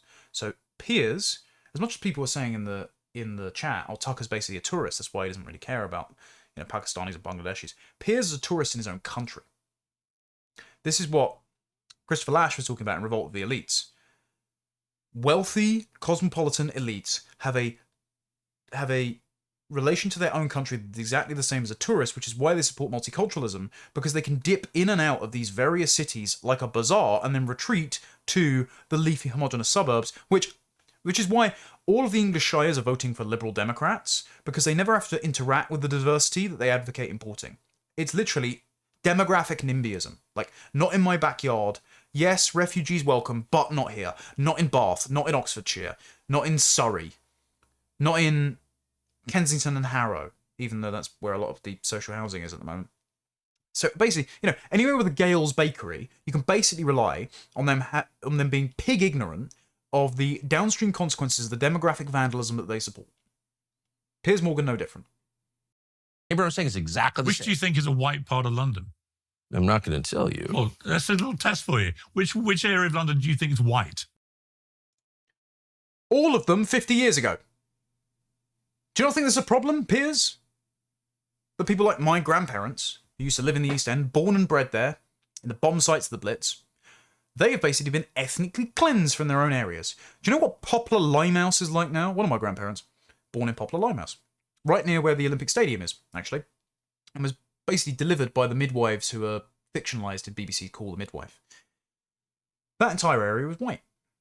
Now, turns out, basically Muslim area. You walk down the high street, like hijab shop, Quran shop, mosque, another mini mosque, community centre. Ooh, a nice restaurant where Piers Morgan can go and have a curry. Another burqa shop. Is that a great big improvement, Piers? Oh, where are all the white areas of London? Do you not think that's the problem? It's like saying, oh, where the white areas of Luton. It used to be. It didn't used to be an Islamic slum. And I support the policies that ensure that it isn't. Piers Morgan doesn't, which means he's a political enemy. The one I'm staying in right now, the one where my relatives live, is Where? I'm not going to say. No, you don't want to say because you know that I'll immediately say, "Come on, there's loads of non-white people living there. There's no." By the way, I'm not against non-whites. There's no exclusively white area. Okay, there's not. Christmas season. Anyway, so we'll skip Tucker's ad. So that was the sort of egregious lead up. I'll do it sort of less than half hour, and then I'll address some super chats. But the most commonly circulated clip, the most egregious clip, was this one, which Keith Woods has clipped. It's Piers Morgan's justification for all of this, for why London is minority white, for why England is going to become a minority white country, for why he thinks multiculturalism is just fine and dandy, for why he apparently is content to put up with all the costs and crimes of mass migration inflicted upon those less fortunate than him, like me and that 19-year-old chap who super chatted in earlier, that I addressed on the show, who can't leave here and don't want to leave here and want to raise children here. Costs imposed onto men like my grandfather, who, worked and paid tax all his life, wasn't fortunate, bought a modest house, nearly lost it in the 90s thanks to George Soros speculating on the pound and crashing that. Oh, I have a very personal reason to hate the Soros network, I can tell you that. Nearly ruined my grandfather's life. Who worked very, very hard, did up his own house, did everything on budget. To hopefully be present in his grandchildren's lives, to make them better people, and to pass on something better than he was born into to them. Piers Morgan's response to that, so what, is, oh, I can have a curry. British culture didn't you like and has been improved by new cultures? Oh, Tell me, what didn't you like before? What are you glad is gone from the Britain you grew up in? Let me tell you, if you came to London in the 50s and 60s, the food was crap. Absolute crap. Well, it was that way in the 80s when I was here. Right. Now, we have some of the best gastronomy. It's amazing. Some of the British culture. I don't care if you didn't like the food, Piers. You can get a recipe book for all I care. And I think we have the recipes now, so they can all go back. Also, chicken tikka masala was invented in Britain, and it's also not very good. As Lewis tweeted out, another tweet I should have brought up, the I hate British food is literally an anti-white psyop, right? English food is fantastic. I love a pub lunch, I love a roast dinner. I'm a very simplistic man, right? If you can get me like a deconstructed shepherd's pie smothered in cheese, oh, fantastic. Okay? I don't need 10 different little piles of various Ethiopian slop, one of which is bread that looks like a ceiling tile, in order to feel cultured or to enjoy myself. I don't need to pretend to dislike the comfort food of my ancestors. And even if I did like a curry, which I'm more than capable of making for myself, that doesn't mean that you get to demographically and culturally terraform my country against the express wishes of the electorate. So then Piers had his crash out on Twitter. He responded to Lewis Brackpool. Again, please follow Lewis if you've joined the stream late. He's an absolute gentleman, one of my closest friends, and has many good takes and does good work over at Restore Britain. So he wrote on Twitter, Piers Morgan essentially telling Tucker Carlson that it's fine for the English to be replaced as long as we get better restaurants is next level insanity, not even flinching at the idea that an entire ethnic group, any group for that matter, could vanish just to satisfy a culture of gluttony is evil. He's basically Big John. Remember that video I made about Big John, the big fat man who insists that you're a racist if you can't eat 2 Chinese takeaways a day? Well, Piers Morgan responded, I do love a good curry, then doubled down saying, there are a lot of white people I would happily trade for a good weekly chicken tikka masala. Like, genuinely recognizing the pushback he's getting and gloating about it. Again, this might be half serious, but this is treacherous. So, I want to ask Piers Morgan, is this worth your curry? Is it? Is a rape every hour in London, never mind the rest of the country, worth you getting a curry? Because again, these are inextricable from your expanded horizons of gastronomy. Because with these people comes crime, comes costs, comes cultural change. And you seem content to justify that just so you can eat curry. And we know this is the case because thanks to the Centre for Migration Control, between 40 and 40% of those charged for sexual offences in London charged, again, so those that weren't charged, weren't convicted, not counted, were foreign nationals, despite accounting for a quarter of the capital's population. Now you're thinking, wait, foreign nationals being just a quarter of London, but London's minority English. Yeah, that's right. That's because this is foreign nationals, not British nationals. It doesn't count the ethnicity breakdown. So an overwhelming majority of sex offences in London committed every hour, every day, are committed by men who never needed to be here, but who Piers Morgan supports importing because they like a curry. The breakdown on this as well showed the rate, like the per capita rate, was Afghanistan, Eritrea, Algeria, Somalia, Sudan, Albania, Iraq, Iran, Egypt, and Moroccan, so for per capita. But the total number of offences, the largest ethnic group responsible for offences among foreign offenders, was India. Was your curry worth all those rapes, Piers? Serious question that you have to answer for. Then there's this one. Nationwide sex crimes by foreign nationals have gone up by 62% in just 4 years. 2024, 1 in 7 sexual convictions, again, convictions, not crimes that haven't even been solved yet, were by foreign nationals, 14.1% according to the Ministry of Justice. And the numbers here, it says, of the foreign nationals convicted for sexual offences, the nationalities with the highest amount were Indians 100, Romanians 92, Poles 83, Pakistanis 56, Afghans 43, Nigerians 40, Sudanese 37, Bangladeshi 34, and Portuguese 33. Tucker, do you really have that much in common with the Bangladeshis and Pakistanis who are committing ridiculous levels of rape? Please stop being so cavalier about the ethnic replacement of my people and your people, Tucker, because that's your heritage. Again, I like Tucker, I don't want to be a dick to him, but the whole, oh, well, they have family values and they're also against Israel. It's like, okay, that doesn't make them our friends, that doesn't make them our countrymen. Like, the correct answer to Israel or Palestine is Christendom. Crusade. You can just respond with that. You don't have to inhabit the framing of anti-white, cousin-marrying sex offenders who hate you. Like, sorry. Blimey. So was this worth it? So let's get into the cultural transgressions. Again, I'm so glad my grandfather lived to see this. I'm so glad he got to see his country defiled. So, quick bit of lore for you. For those who weren't around about a year ago, I was removed from the Conservative Party for 3 reasons. The first was I said that I had voted reform in 2021 before I was a Conservative member. Retarded, right? The second was that I opposed gender transition for children and said the LGBT coalition is not family friendly. Completely anodyne observation that even its Yoruba mummy leader, Kemi Badenoch, supports. It's just that the gay mafia that runs the Tory party, or ran it at the time, didn't support that. Though to be fair, given Michael Gove is still a mover and shaker in the Tory party, the gay mafia might still run it. But the third offence was that I had said on a Lotus Ease clip that I was actually responding to Tucker Carlson's tour of Russia, which then Jon Stewart had said, you know, doing drugs and having dangerous public transport is the price of freedom, Tucker. The reason that Russia has clean public transport is because it's an autocracy. And it's like, actually, the point he was making is it's a choice. Because if Russia, which is, you know, a kleptocratic state that has all these sanctions put on it, has cleaner public transport and less dangerous public transport than America, then America, which is the global superpower, should be able to have clean public transport too. And it's just the policies practiced in cities that allow crazy, murderous, homeless people or repeat offenders out on the streets, like DeCarlos Brown Jr. murdering Iriana Zarutska to death. You know what I mean? Murdering Iriana Zarutska. It's only that makes public transport dangerous. And in that segment, I said, well, you know, Abdul crapping on your doorstep is the price of freedom. Because it turns out that in areas of the world that haven't mastered indoor plumbing yet, because colonialism or something,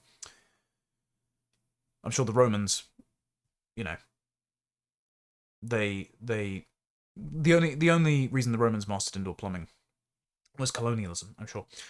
But I said areas of the world that, you know, export their men to our country that have low levels of indoor plumbing tends to lead to a higher rate of public defecation. And that was one of the things that apparently I had said that they had interpreted that as me saying all non-white people are unclean. It's like, okay, Weird thing to interpret, but that's on you, bro.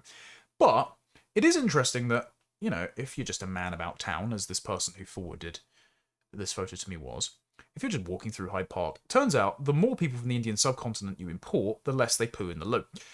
And so this was a genuine scene from Camp of the Saints behind Queen Caroline's temple. Now, Queen Caroline was the wife of King George II. She set up the Royal Parks Commission. She basically ensured that the Serpentine Lake was dug, which connects Hyde Park to King James's Park. And St. James's Park, sorry. It's now a toilet for third worlders. Literally defecating behind the... I'm impressed he's using toilet paper, to be honest. And they're all living in the park. Now, Hyde Park has gates. There's a park patrol. So they know they're in there. They do nothing about it. Why is the Royal Parks Commission getting any public funding if it's just allowing detritus from the Indian subcontinent to break in, live there, and defecate on its monuments? Was this worth your curry, Piers? Third worlders literally relieving themselves on England's monuments. Was this? So I got alerted to this by my dad, who, again, works all around London, and noticed this himself and went looking. So all across Wembley and Southall, and Southall is a Sikh and Hindu area, as well as Bangladeshi, by the way, so it's not just Islam. So it's just third world migration. There is shop fronts, phone boxes, electrical boxes, covered in rust, or it looks like rust. Turns out that this is spit. This is people from the third world walking around just spitting what is basically a chewing tobacco all over the street, all over London. So they're walking around all day chewing what is basically a narcotic called pan, and they're just spitting it everywhere. We now have pan addiction awareness campaigns sponsored by Brent Council, given public money, to tell subcontinentals to stop spitting brown substances all over our shop fronts. It says, even high-powered cleaning jets can't remove the staining, according to the council. It's pledged a zero-tolerance approach to the problem. If you had a zero-tolerance approach to the problem, you would deport every single person doing this, and you should. Was this worth the curry, Piers? Are these people that you can get along with, Tucker? No. Dear Lord. Again, this is the London that my grandfather and Peter Whittle grew up in, and now have left this mortal coil, not being able to prevent it from becoming this. This I noticed the other day as well. I was accessing an archive. The UK aesthetics are so ubiquitous now, it's showing up in fucking catcher puzzles. Like, you couldn't make it up. Why are these men in my country? That's the Thames. Or actually, might be Manchester. But I can tell it's the UK. Why are they here? Why are they so ubiquitous that just... It's basically wildlife photography now. Taking photos of random Africans on bicycles, living at my expense, delivering cold food to lazy people. Why are these photos so common they're now showing up in Are You a Robot puzzle solving? I can see the chat as well. They're just mystified by this. Yeah, that's also another point. If you are using any of these services, if you are using Deliveroo, Uber Eats, Just Eat, if you're using any of these foreign vape shops, if you're using any service that donates to a refugee service or whatever, stop it. Boycott them. Because this is something that leftists do, right? This is the boycott, divest, and sanction movement away from Israel, right? And it's clearly been effective. Again, no matter how you feel about Israel, don't care. Besides the point. It's clearly an effective movement to vote with your wallet. So, if you stop funding this economy that is lubricating the replacement of your people, they won't be able to come here. So collectively, boycott this. Now, here's another one. So I wanted to look at the aesthetic crimes, right? And I wanted to give an update to this. So this was taken last year. This was late December last year when I was visiting grandparents in this area of South London. Some people might recognise it. So this is one high street, and I'll update you because it's gotten worse. Phone shop, phone shop, vape shop, vape shop. There are now 2 others up at the other end of the high street. So there's this one, and there's another one that's opened up, and now Poundland and a bank has closed down in the high street, and you can always guarantee that this is going to be another foreign, dodgy vape and phone shop that's going to open up, right? These are hardcore third world coded. They're tacky, they're neon, they look like a shopfront in Turkey. And I know because I've been to Turkey plenty of times. This screams, for some reason, to the third world mind. It's like when app designers try and design the logos of apps to be like ripe fruit. For some reason, this is taste to the Indian subcontinent and the Middle East. This is every high street now. Every high street, Piers. Is this an improvement? Is this evolution? Is this worth the curry, Piers? There's another one I noticed as well. This is Bromley. So, nearby. This was last year. And again, Bromley's gotten worse as well. I mean, there's like third world bizarre markets to set up in what used to be. Bromley used to be really upmarket, you know. It used to be the one of the wealthiest London boroughs. It used to be the most white British London borough. Again, gadget and vape shop, mobile phone shop, vapes and candy, another phone shop, and these are opposite each other. They're literally in a little square. Where's all the money coming from? How many fucking phones are people dropping? This is a direct consequence of a criminal enterprise, run largely by illegals, but also organised crime.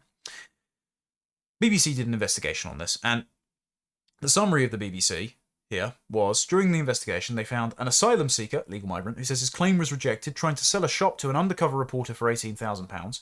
The shop in question here, oh look, it's a vape shop. Weird that, how they all look the same, how they're all selling something completely poisonous to the native population, how they're literally preying on our vices to then import more of their countrymen, and not pay any of the business rates and all that. Another thing they found out, Kurdish Facebook group listing dozens of mini-marts, barbers, car washes and takeaways for sale. Ghost directors charging illegal workers up to £300 a month to register mini-marts in their names. So there's an entire Kurdish organised crime network running here. Kurdish builders offering to build elaborate hiding spaces for illegal cigarettes and vapes that would fool sniffer dogs. So if you are buying from these places as well, know that you're getting counterfeit goods. And illegal migrants who said the Home Office had left them in legal limbo. Oh, it's their fault. The poor, benighted illegal migrants that aren't being processed adequately by the system so they can be put on the books to continue selling lethal narcotics to our population.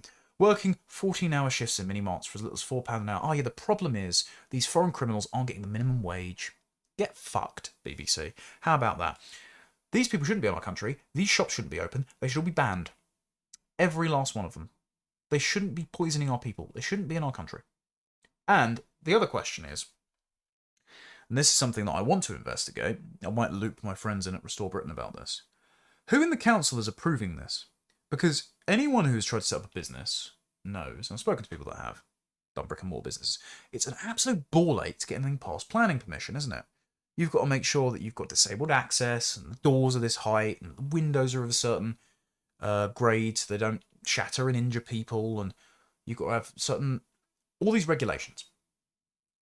Who in the council, across councils, across the country, is allowing these vape shops to open? Who is giving this permission? Who isn't shutting them down? Is anyone taking a backhander on any of these councils? Because I'm very concerned about this. And so, as a result of the BBC investigation, they've arrested 3 people, 2 Iranian men and a naturalised British citizen. Oh, he's as British as you and me, running Kurdish smuggling rings that then bring dodgy vapes into the country and then hide his co-ethnics above the shop. None of these people should be here. Imagine the veritable paradise. And look, we'd still have problems. We still have, William Hill on every high street. We'd still have a binge drinking culture among boomers, don't get me wrong. We still have vaping, which is not just bad for your health, but like aesthetically gay. Stop doing it. If you watch this right now and you vape, my best man at my wedding vapes, so I like to bully him for it. If you do it, stop it, right? Cut it out. Get a masculine hobby instead. or at least just admit you're a homosexual, But even if we still have all those problems, imagine the veritable paradise we would be living in without any of these people in our country. None of the aesthetic crimes, none of the actual crimes, none of all the costs, none of the corruption, none of the daily demoralization, none of the feeling like you are conquered in your own country, which is what Tucker's thesis was as to why the English are either leaving or failing to replicate. And that's the other part of replacement. So I'll breeze through this next part. But demographic replacement is a war on two fronts. You've got mass migration coming in to substitute there being more births than deaths, the falling native birth rate, and the people leaving. We are basically self-abnegating as a civilization. And there are right-wing liberals who want you to think there's nothing wrong about this. This is the abortion rate. This is the forecast abortion rate. So it's probably going to be even worse because, of course, abortion up until birth, other than for sex-selective reasons, how feminist, has basically been decriminalised now.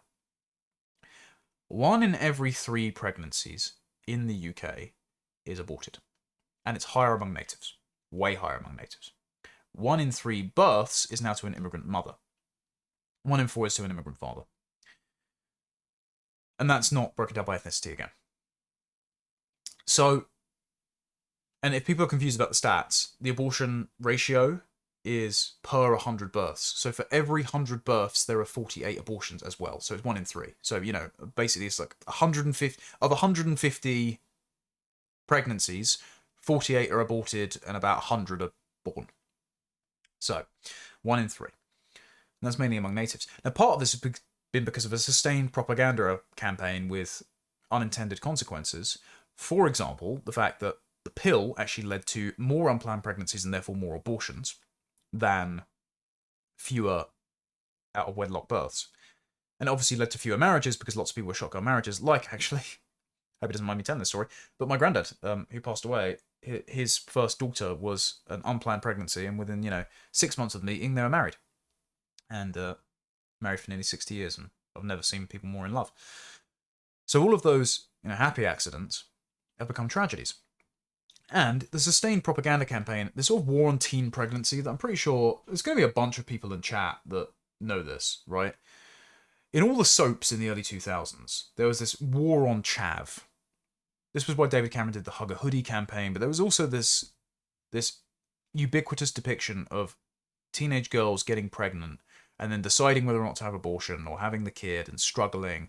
And it was basically to drill into the minds of parents, but also kids who might be watching, that not to have sex outside a relationship and not to have it young. Look, completely sensible morality. And all the people that go back and say, oh, people getting married as kids, and it didn't happen in Britain. Sorry, all the way through the Middle Ages, the average age of marriage was like 20. Okay. So, complete historical anachronism. But what ended up happening was, it did mean that fewer people have relationships now because of the dating crisis, but it also meant that children themselves were stigmatized as an unjust incursion upon your individual autonomy, and so you now get 1 in 3 pregnancies ending in an abortion. Again, is this worth the curry, Piers? And Piers would say yes, because he believes with this ideological abstract fiction that women have a right to choose. Okay, should 1 in 3 women choose to kill their children? If you say less, yes, you're a soulless ghoul. Oh, you're going to put people off an electoral coalition? Sorry, I'm not going to compromise what I say as what is electorally expedient. And then you have the hollowing out of Britain through net emigration. So you got headlines like this in the last week saying net migration to the UK fell by 2/3 in the year ending June 2025. Well, bravo, guys. We've stopped the demographic tide, and it's now just becoming a bit of a trickle. Demographic replacement is slightly slower than it was. Is that the case? Well, the bragging says the difference between the number of people arriving in the country and those leaving was 204,000, down from 649,000, with the fall mainly driven by fewer arrivals for work and study reasons. So this is the provisional estimate. We know all of these estimates end up getting revised up anyway because their methodology sucks. However, number of people who claimed asylum, highest level on record, 110,051. Small boat arrivals saw a 53% increase. That's down there. So this is the small boat arrivals. It's almost up to 2022 levels. But The main reason that net migration has fallen is because the number of people are leaving is increasing. Young people are leaving Britain in droves. A net 110,000 16 to 34-year-olds left Britain in the year to March, according to the ONS. That's 2/3 of all departing Britons. The young, talented people are fleeing Britain and leaving us to be a dying civilization of older people dependent on a dwindling NHS, encouraged to take up assisted dying when it inevitably passes to save the state some money. The natives who are still living in council housing, who are taking benefits because it pays more than going to work, are killing their children in droves, and they are being replaced by foreign mercenaries from the third world who are outbreeding them, taking their tax money, and terraforming their culture. Also, Piers Morgan can say, "Pass the naan bread, please." With his dying breath, he will curse you and demand a vindaloo. But it's not just the taxes that are flowing out. It's not just all the prosperity and our relative competitiveness to our rivals in China and Russia. It's the fact that hundreds of thousands of people every year, and not all of these will be ethnic Brits, of course. I know, the son of an Indian immigrant who's moved to Dubai with his wife, and he's doing very well for himself. Nice guy. But the majority of these will be. It's not just economics, it's not just talent, it's not just the ability to replenish the Treasury's coffers or the institutions that the boomers hold so dear. It's never cultural institutions, by the way, is it? It's never the kind of institutions that Peter Whittle was trying to keep going, museums and art galleries and theatre and publishing houses. It's always the NHS and the welfare system. The roads, the raw logistics of producing more GDP. But it's not just that, it's the fact that an entire generation of people to whom our culture, our way of life, our aesthetics, our habits, our second nature, are just gone. Because it's going to be the most enterprising and intelligent people, the most upwardly mobile, that are going to America and Australia and Dubai. And they're becoming rootless anyways. They're participating in the demographic revolving door that renders you a stranger in your own country, because they're becoming a stranger in someone else's. Everyone's becoming an anywhere until we become a nowhere. But it's the people who see the value of, robins singing in the tree in late spring, or enjoy a pub lunch by a roaring fire, or all the other, twee things that people try to reduce England to, and it's irreducible too, but there's a kind of magic wrapped up in its aesthetics. All those people that see the value in those things are going, and the only people left are people to whom, per the camp of the saints, our civilization means nothing and they'll make firewood from our old oak door. This is why they're trying to, shove loads of migrants into the countryside. It's because, one, they want to basically ethnically cleanse everywhere, but two, it's because the countryside isn't intuitive to them. Everywhere outside their doorstep in the third world is a dangerous wilderness, because they haven't tamed their landscape, they haven't tended to it, they haven't made it this rolling, lush hills without wolves and bears that Britain have for 1,000 years. And so that's why they're trying to push those people out into that area. Because the people who love it, who would just ramble around on a Sunday afternoon with their dog and a stick, that entire generation that had been brought up to do that as a pastime, they're going. They're either being aborted, or they're absconding from their ancestral homeland. And I hate to use a spectator, but they do have a good chart here. This is the youth exodus, estimated by the ONS, by the way. So we've got net immigration of British nationals returning in the over 55 category. So all that thing of, the boomers are going to Spain, actually not true. They're coming back. They're coming back to use the NHS. They're coming back to claim their pension, basically become more of a cost to the taxpayer. And that wouldn't be a problem if we were still the same people, if our young enterprising people were still here and we could still focus on the pre-political we and negotiate the fair rate at which we are paying for these services that are going to our older people. But 110,000/11,000 people age 16 to 34 are gone. And many of them won't return. Many of them will start lives elsewhere. Our country is hollowing out. They are leaving. And they are being replaced by total work-shy layabouts. 2 million, at least 2 million foreign nationals are claiming benefits in Britain. And again, this isn't broken down by ethnicity, so there's going to be a lot of naturalised Brits thanks to indefinite leave to remain, who are foreigners who are just taking tax money, they are claiming at least 25 billion on universal credit in just 3 years. Foreign nationals received 10.1 billion in universal credit payments in 2024. 1 year alone. And it's only going up. The welfare bill is going to go up to something like 400 billion apparently in the next 5 years, according to the current rates set forth by the budget. And then, thanks to the budget, the child benefit cap has been lifted. Who's going to benefit from this? Because I actually, God bless her, I love my nan. Nan, whose husband is still alive. Absolutely love her. One of the most compassionate women you'd ever meet. Good Catholic, great cook. Doesn't understand politics. She thought lifting the child benefit cap would be a good thing because she doesn't want kids to go hungry. She doesn't realise that they're not the same kids because the disproportionate beneficiaries of this are going to be foreigners, mainly Muslim families. Pakistanis, 41% have 3+ kids. Bangladeshis, 38% have 3+ kids. Black Africans, 25 to 30% have 3+ kids, mostly Nigerians and Somalians. Muslims, 20 to 25% of families have 3+ kids. The white British, only 14% of families have 3+ kids. Demographic replacement is going to be accelerated and we're going to pay for it. Are these the people you can befriend, Tucker? Is this worth it for your curry, Piers? I would say not.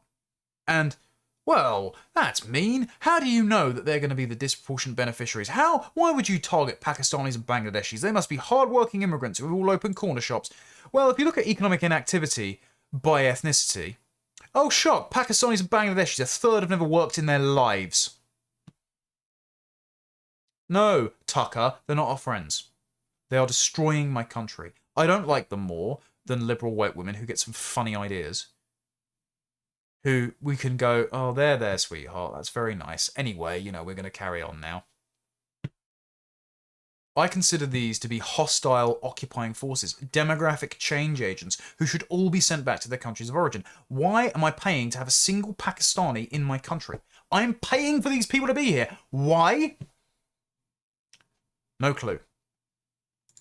And now, numbers we get. So as we said, we don't know how many foreign nationals are here. So Piers Morgan's numbers are totally askewed. But we do know, according to new analysis, a kind of interim guesstimate census, that now almost 20% of the UK's population was born abroad. That doesn't count children of immigrants, that doesn't count illegals. So about a quarter of the country now, seemingly, is either an immigrant or the children of immigrants, not white British. Or more. And then we're getting growth of 1% of the population every year purely through migration. Was this worth it? Certainly wasn't the world that my grandparents want me to inherit. They want to see their great-grandkids come into. Okay, so what's the solution? Well, Pete Hitchens is back, telling us all to move again. After the video that I made, he also watched Carl's video, saying that Carl thinks this is a test, and Pete Hitchens says, no, it's not a test, basically. Now, I agree, you shouldn't disappoint Pete Hitchens by failing the test and being the kind of character who absconds from his own country and abandons it to a bunch of third-world chancers and a treacherous government intent on replacing you. You should stand and fight. If your only act of resistance is having the kids that they're trying to penalise you for having, good act of resistance. But when it was pointed out to Peter Hitchens by my friend Charlie Downs that it's boomer cowardice, we're not going anywhere, he says, nor am I. I'm too old. But why is it brave to stay in a failing state when you could leave, and cowardly to make a new life somewhere less mad and bankrupt? Because our ancestors and our descendants demand that of us, Peter. Because it is cowardice to live in self-imposed exile and to abandon your country to demographic vandals who hate you. That's why, Peter. If you don't have a better solution, retire. Because you are the other side of the coin to Piers Morgan. When we complain about what the likes of Piers Morgan's boomer solipsism has done to our country, your response is, well, I was telling you to do this ages ago when you were, 5 and you didn't listen, so why don't you just leave? No. No. This is our country, and we're not going to be dispossessed from it. Thank you very much. This is why I wrote a fairly disparaging piece about Ben Shapiro, Dinesh D'Souza, and Peter Hitchens, which I will drop in the live chat now. And I do appreciate all of you who are paying members to my Substack, because, again, this and that is my own source of income at the moment, and I appreciate everyone that takes time to read my work and respond to it. But let's say you do stay and fight. Let's say you're aware of all these problems. I'll finish on this and then read the super chats, so thank you all for putting them in. I've been trying to address them as I go, but I've been in flow, and I was meant to only do this for an hour, and I guarantee my wife is already waiting on me to get dinner out of the oven because I heard her come through the door earlier, but I apologise, sometimes we need to address this, right? You get good content out of me, I hope. Let's say you do stand and fight, you're cognizant of your role as an Englishman, a man of the West, and inheritor of Christendom, that you want to have a family, that you want to honour your ancestors, father and your grandfather, and impart something better onto your own children, which I plan to do. Let's say that you are articulating those problems in a way that I have articulated them. Well, what's the response you get from the boomer establishment? The types that are cozy with Peter Hitchens or Piers Morgan. Well, this was fascinating. So, Unheard Club, an event that I mentioned to you that people should go to. Perhaps some of you did, but you weren't very vocal in the Q&A. Unheard Club convened a kind of crisis meeting about Tucker Carlson interviewing Nick Fuentes. Now, this is more about the mainstreaming of Fuentes, and this was an effort by Freddie Sayers, the liberal editor of Unheard, to attack post-liberalism by accusing Rod Dreher as the avatar of post-liberalism of opening up the door to the likes of Nick Fuentes and anti-Semitism by criticising immigration, Islam, and the unsustainable tenets of liberalism. Basically a containment operation to say, well, don't we have to go back to liberalism or you get literally Hitler. The least boring, the least entertaining thing ever. Totally boring. But very revealing moment during the Q&A, which I clipped, and which Fuentes himself saw. Baroness Claire Fox, who was a revolutionary communist, member of the Revolutionary Communist Party, basically a Trotskyist, right? Founded the paper Living Marxism, which is now Spiked, which routinely writes hit pieces on myself, Harrison Pitt, Stephen Edgington, Nick Dixon, all the people that you liked, right? For being white identitarians. I mean, here's something crazy. GB News' Stephen Edgington called it disgusting anti-white racism. Again, why should we all be critical of DI practices that divide people up by race, but does anyone seriously believe they're driven by anti-white animus? This same Anaya Falarin Aman, who kept writing hit pieces on me, by the way, she then wrote a piece saying why I was wrong about anti-white racism, but didn't give any apologies, because of course. Anyway, total enemy outlet. Baroness Claire Fox, she asked a question, which was picked on for a question by Freddie Sayers, and she was saying that her time working with young people in politics means that she meets groypers, which she redefines to be ethno-nationalist, which she, of course, means anyone who doesn't believe in the blank slate, doesn't believe in the civic nationalist bullshit of British values, and that their lived experience has been this ethno-culturally fractured Britain that doesn't rest upon the demographic givens that she took for granted growing up, and are going, maybe this might be a problem. She's saying, oh, they're everywhere. I've spotted a few of them. They're really horrible. And you know what the boomers should respond to? It's not to address their concerns, it's not to enter into dialogue with them, it's not to foster young talent to ensure that they have the opportunities to make a change in their own country, that the likes of Claire Fox, a literal baroness, have the opportunity to do. No, it's to be brave enough to call them out and gatekeep them. Go play this clip, you're not going to believe it. Just to assert, I think it's slightly different here, it's much smaller, but there's a rise of a very nasty pseudo-intellectual ethno-nationalism that is very similar. And I've been following the Nick Fuentes thing for a few years, and I work with a lot of young people. Anyway, that's that bit. So where do you see it here? That, by the way, was an injunction by Freddie Sayers to name names, and he absolutely meant me. 100% meant me. They also mean Charlie Downs, Harrison Pitt, Stephen Edgington, basically all the people you like. You know, all the men in politics who are principled, well-read, consistent, and not compromised by drink, drugs, and hookup culture that the last Conservative Party fell afoul of. That's what they mean.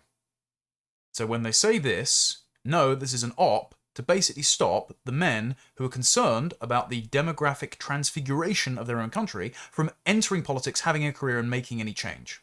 Because they step outside the comfortable boundaries of not even colourblind liberalism, but literal communism, according to Claire Fox's entire career, or just the sort of unthinking shit liberty that values curry more than the safety of children, practiced by Piers Morgan.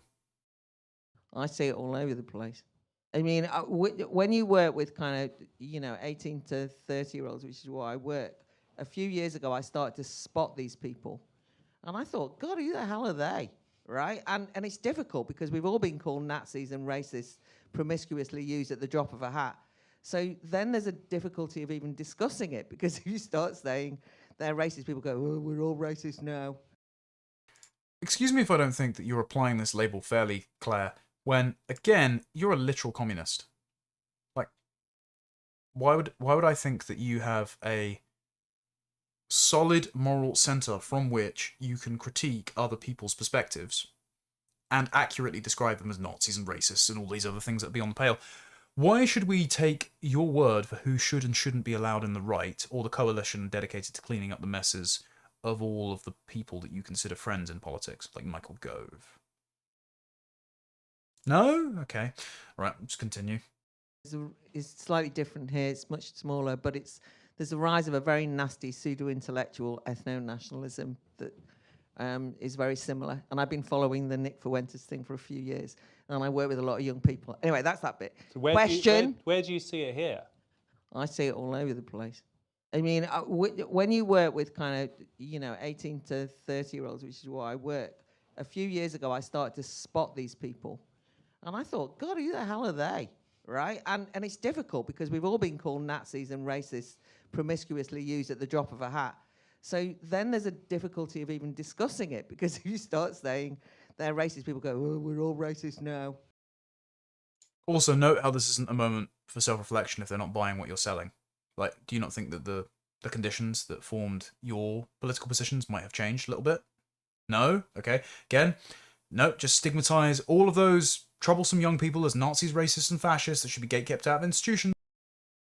They go, oh, they're a bit far right, and they go, we're all far right now. And I understand, but it makes it difficult. Anyway, my question, because actually, genuinely, I don't know what to do either, but I'm here because it's so important, is that the generational question.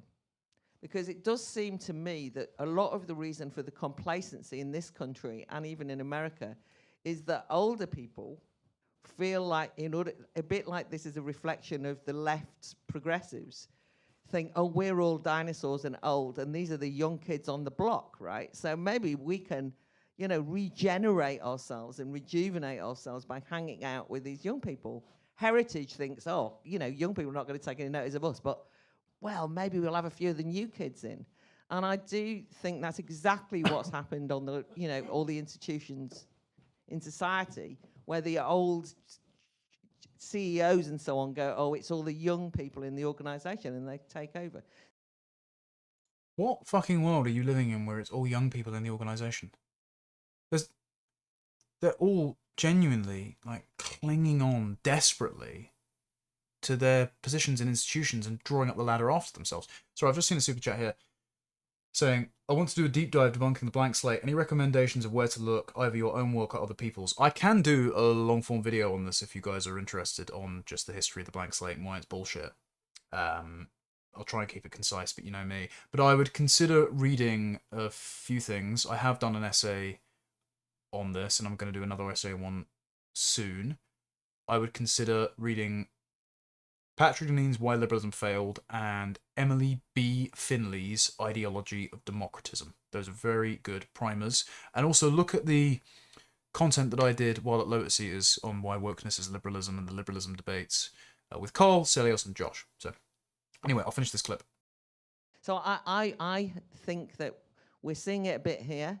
I assume that's what's happening in America, why the older people haven't got the courage to call them out because they don't want to alienate themselves. Is that fair?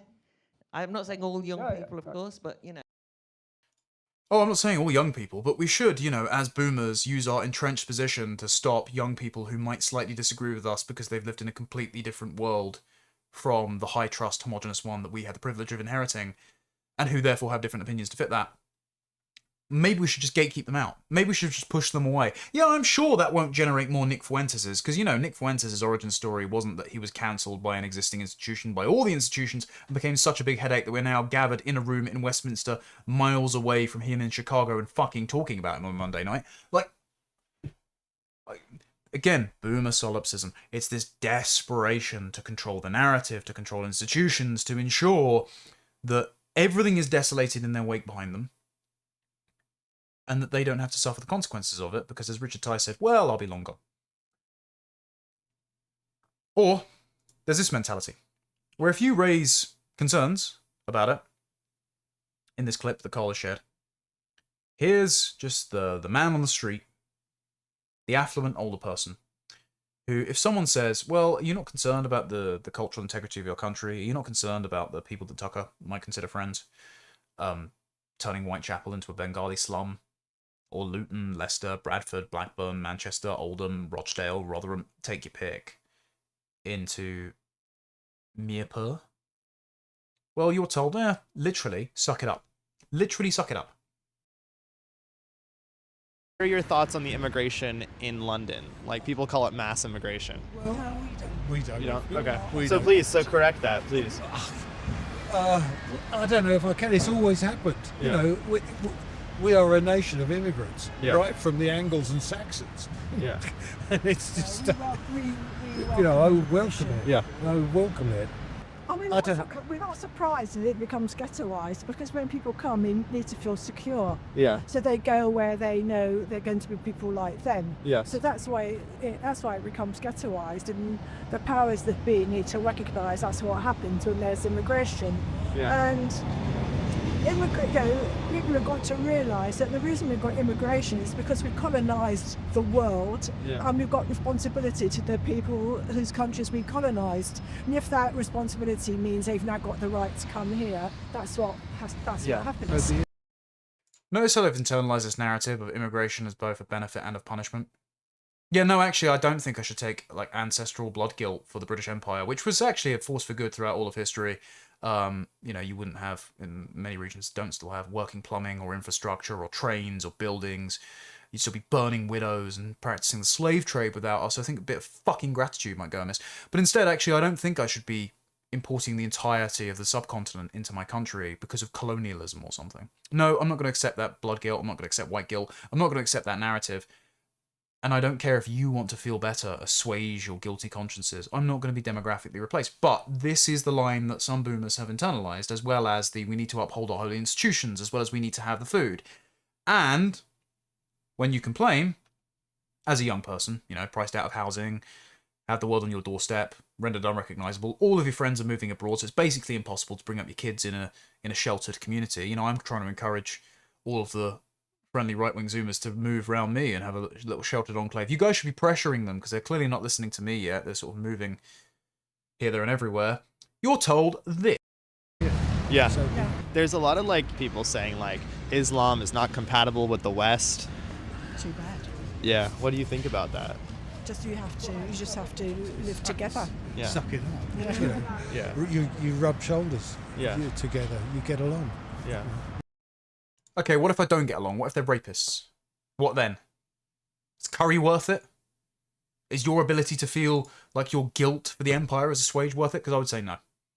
I would say no to all of it. And so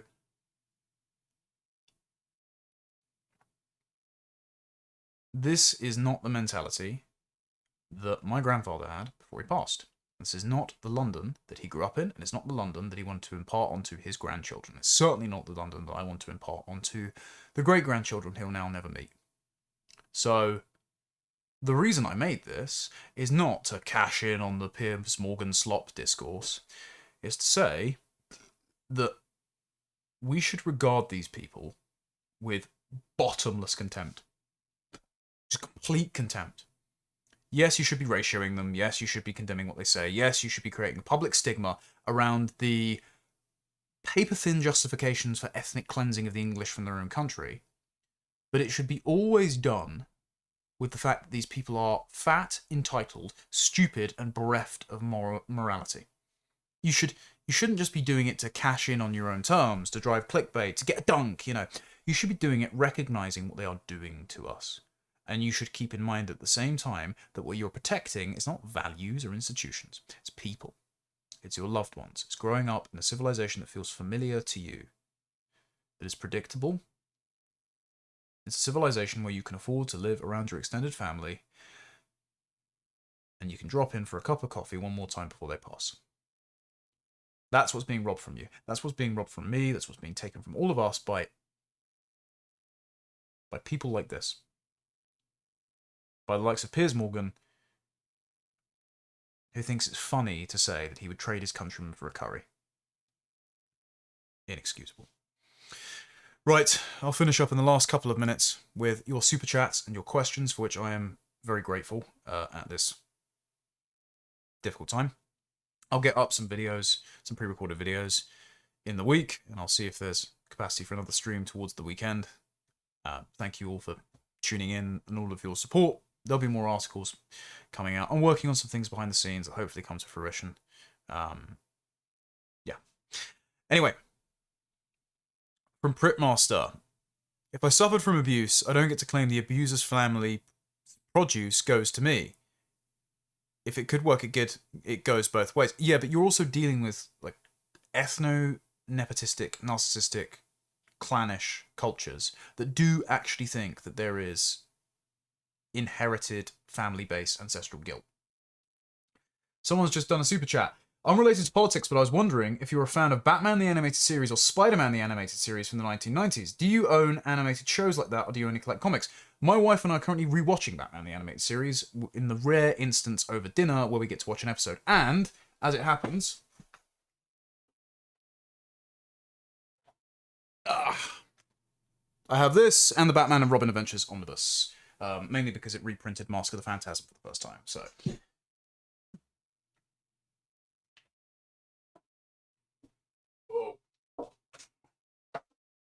See, I messed up my shelves for you.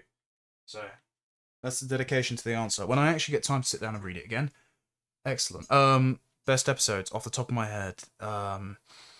Robin's Reckoning, Part 1, Heart of Ice, the Clayface two-parter, and the first part of the Two-Face saga. I often found the two-parters, though, didn't stick their landing. Same thing with the Ra's al Ghul episode. The first episode's great, second episode's a bit outlandish. Anyway.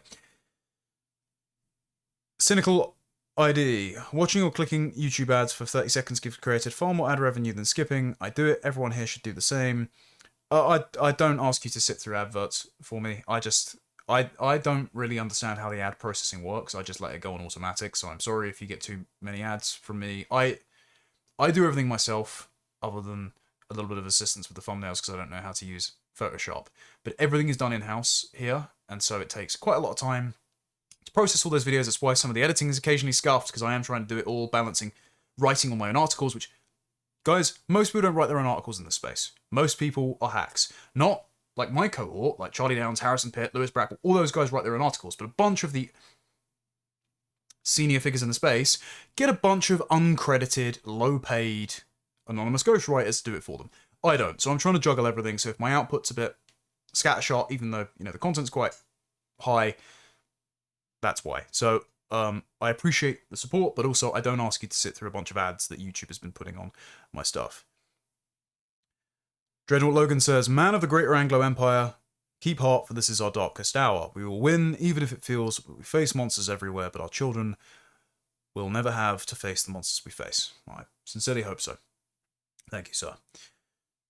Winter Phoenix for $10. Ethnic Anglos invented soda, chocolate chip cookies, ice cream, shakes, the microwave, electric oven, the gas stove, microwave dinners, and even the chocolate bar. We actually have a rich tradition. Spoken like a true American. He says ethnic Anglos in that. That's the giveaway. I feel like the tank commander in... What's the movie where Brad Pitt plays him and he goes, get that man's nationality. You're a Yank. I can tell you're a Yank because your entire culture amounts to... microwave consumable slop. No, it doesn't. I love Americans, actually. I have a great reverence for America. It's like my third favourite country. Henry Clay. Speaking of, from a listener across the Atlantic, much hope for your country and your family in these trying times. Thank you very much, sir. Appreciated. One of the last things my granddad did was actually get up in the morning. So he got up at 5 o'clock, washed the floors, sat down, checked my YouTube if I'd put anything out, and I hadn't. But he was watching something when he then fell asleep in his chair and then passed away by 7 o'clock. So he, like you, watched everything I put out and he supported it. So, it means a lot that you guys did that. And I hope I'm providing some value in kind. He certainly thought it, but I once told him randomly, I can't remember why I said it as a kid, it must have been 10, but I just came to the conclusion completely independently, and I said to my mum, oh, Grandad John's my role model. And I thought nothing of it at the time. You know, profound insight because I voiced it as a kid, but I don't know what thought process led up to it. But he never forgot it. And that means a lot more to me than any of the content I could have provided him, you know, because all of this is, in the end, it's only to raise consciousness among you guys so that you guys have happy families of your own, that you get involved in politics, that you go to Q&As and ask uncomfortable questions, that you return to church, that you rejuvenate your local communities, that you shelter yourselves from the coming storm. That's what matters. And it's not worth sheltering if you don't have anyone else in the shelter with you. Thank you for the €50 super chat. What is that, like 10 pence in a bottle top nowadays, thanks to the sanctions put on Russia? God bless. From the bottom of my heart, you're the perfect person to give my money to. Well, I appreciate it. Thank you. And again, I try and answer any questions that I get that aren't just... I mean, I appreciate all the outpouring of goodwill, but do remember, if you do want a question answered, please put it in a super chat so I actually give some value to you guys. $20 from Cynical D. To the native men, Danny Thomas with Raise the Flags, you can take action and stop the boats leaving France. I don't know if I'm reading out anything that's legally actionable, but don't get yourself in legal trouble, patriots, while you're trying to do good things. The Devil Plays says you should read about the Soviet, and there's a Russian word, and Stalin's ethnocides and compare them to what's happening to the British. It's scary. I have done a long piece on Britain's Soviet justice system because I do like Soviet history quite a lot, which I wrote for Courage Media, which you can find quite easily. Just put Britain's Soviet justice system, Tomlinson. I might do a video on John Gray's latest essay on why we should embrace Leviathan, despite his book, The New Leviathans, reflecting on Soviet history and condemning Russia and China's oligarchical and technocratic Leviathan systems. Because he basically says, yeah, the Soviet Union's a terrible thing. Here's how we should basically take steps to become it. But yeah, also, any videos on Soviet history you guys want, happy to do them, because I think that's instructive and nourishing. Manta Shrimp, for £10, thank you. First of all, thank you for your voice and contribution. Are you going to be doing the live streams regularly? I'm going to try and do them once a week, at least. Because these kind of topics where I can just sort of talk to you off the top of my head, vent, but also get some political strategy and try and feed you the framing that hopefully you can take forward and disseminate out into the world. And by the way, if you want to clip farm me for free Twitter ad revenue, you're more than welcome to do it. The day that I get a Colin Tomlinson hype edit, my life will be complete. Melissa Spears, you and your family are always in my prayers, thank you. And also someone says, God bless you and your family at this difficult time. Someone says, how much has the end of history myth played into the boomer mindset? Not that much, I would say. A little bit with the Reagan-Thatcher generation, but it's more the Second World War. The Second World War and the insistence that you must be an open society, that any limitations on one's individual expression is tantamount to fascism and Adolf Hitler, is the reigning ideology of the age. Actually, my good friend Harrison Pitt recently did an interview with Dr. Nima Parvini, the academic agent, and I hope... So, Nima's always been very nice towards me. We've done some interviews and that. I hope he doesn't take the following comment personally. Nima's Twitter is very different to Nima's writing and Nima's interviews. And Harrison got the best out of Nima in the interview that wasn't necessarily some of the eccentric barriers to entry for some of Nima's insights that you get on his Twitter. This has been criminally underviewed. It was only out a day ago, but far too few people watch Harrison's interviews, and it's some of the most nourishing stuff he does. So I'm going to put this in the chat. I want all of you to at least add it to your watch later, and then go and watch it when you get the time, because he does explain the Boomer Truth regime very, very eloquently there, and he summarizes it in the avatars of Winston Churchill and John Lennon's Imagine. Excellent. If you want to read more about it, I recommend R.R. Reno's book, Return of the Strong Gods. For €10, do you have any plans to meet up in Germany, like during the Callus stage? I think we have a lot of energy to give to each other, but the language barrier is a big one for now. I have flown a hell of a lot in the last year, and I think this coming year will probably be the last year that I can do proper travel for a little while, because, of course, when we start to have our first... There's no announcements there yet, don't worry, guys. On God's time, I suppose. I will not be able to travel as much, but if there's an event happening in Germany and I'm wanted, I usually say yes to things as long as it's affordable and feasible. I don't have any plans to go over to Germany at the moment. I don't have any trips booked for next year, other than probably I'll end up at a CPAC or something. Because CPAC's one of the only things I'm not cancelled from. And yeah, CPAC has some cringe guests at it, always has done. But if I'm asked to speak, and then I can use the opportunity with a large platform to further the framing that gets us towards victory, then why wouldn't I take it? I mean, you saw my speech at CPAC Australia. Got a hell of a response from an audience that were, you know, only just reaching the, well, isn't immigration bad for housing level of discourse. So anyway, as far as Germany goes, I haven't been since I was like 13. And I went to the Rhineland, and it was a beautiful place. Other than that, you have my prayers. Because Germany is it's a wonderful civilization that, despite our set twos in the past, doesn't deserve to live with inexpugnable racial guilt forever. So I hope Germany rescues itself from its doldrums.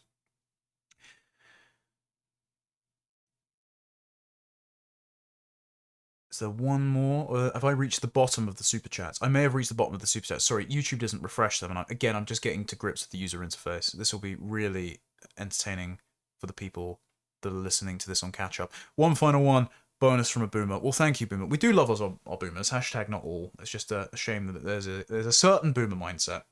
I'll take the marble phallus off the screen. I just realised that was on there. Dear Lord. We do love our boomers. And here's the takeaway message from the stream. As angry as we are, as frustrated as we are,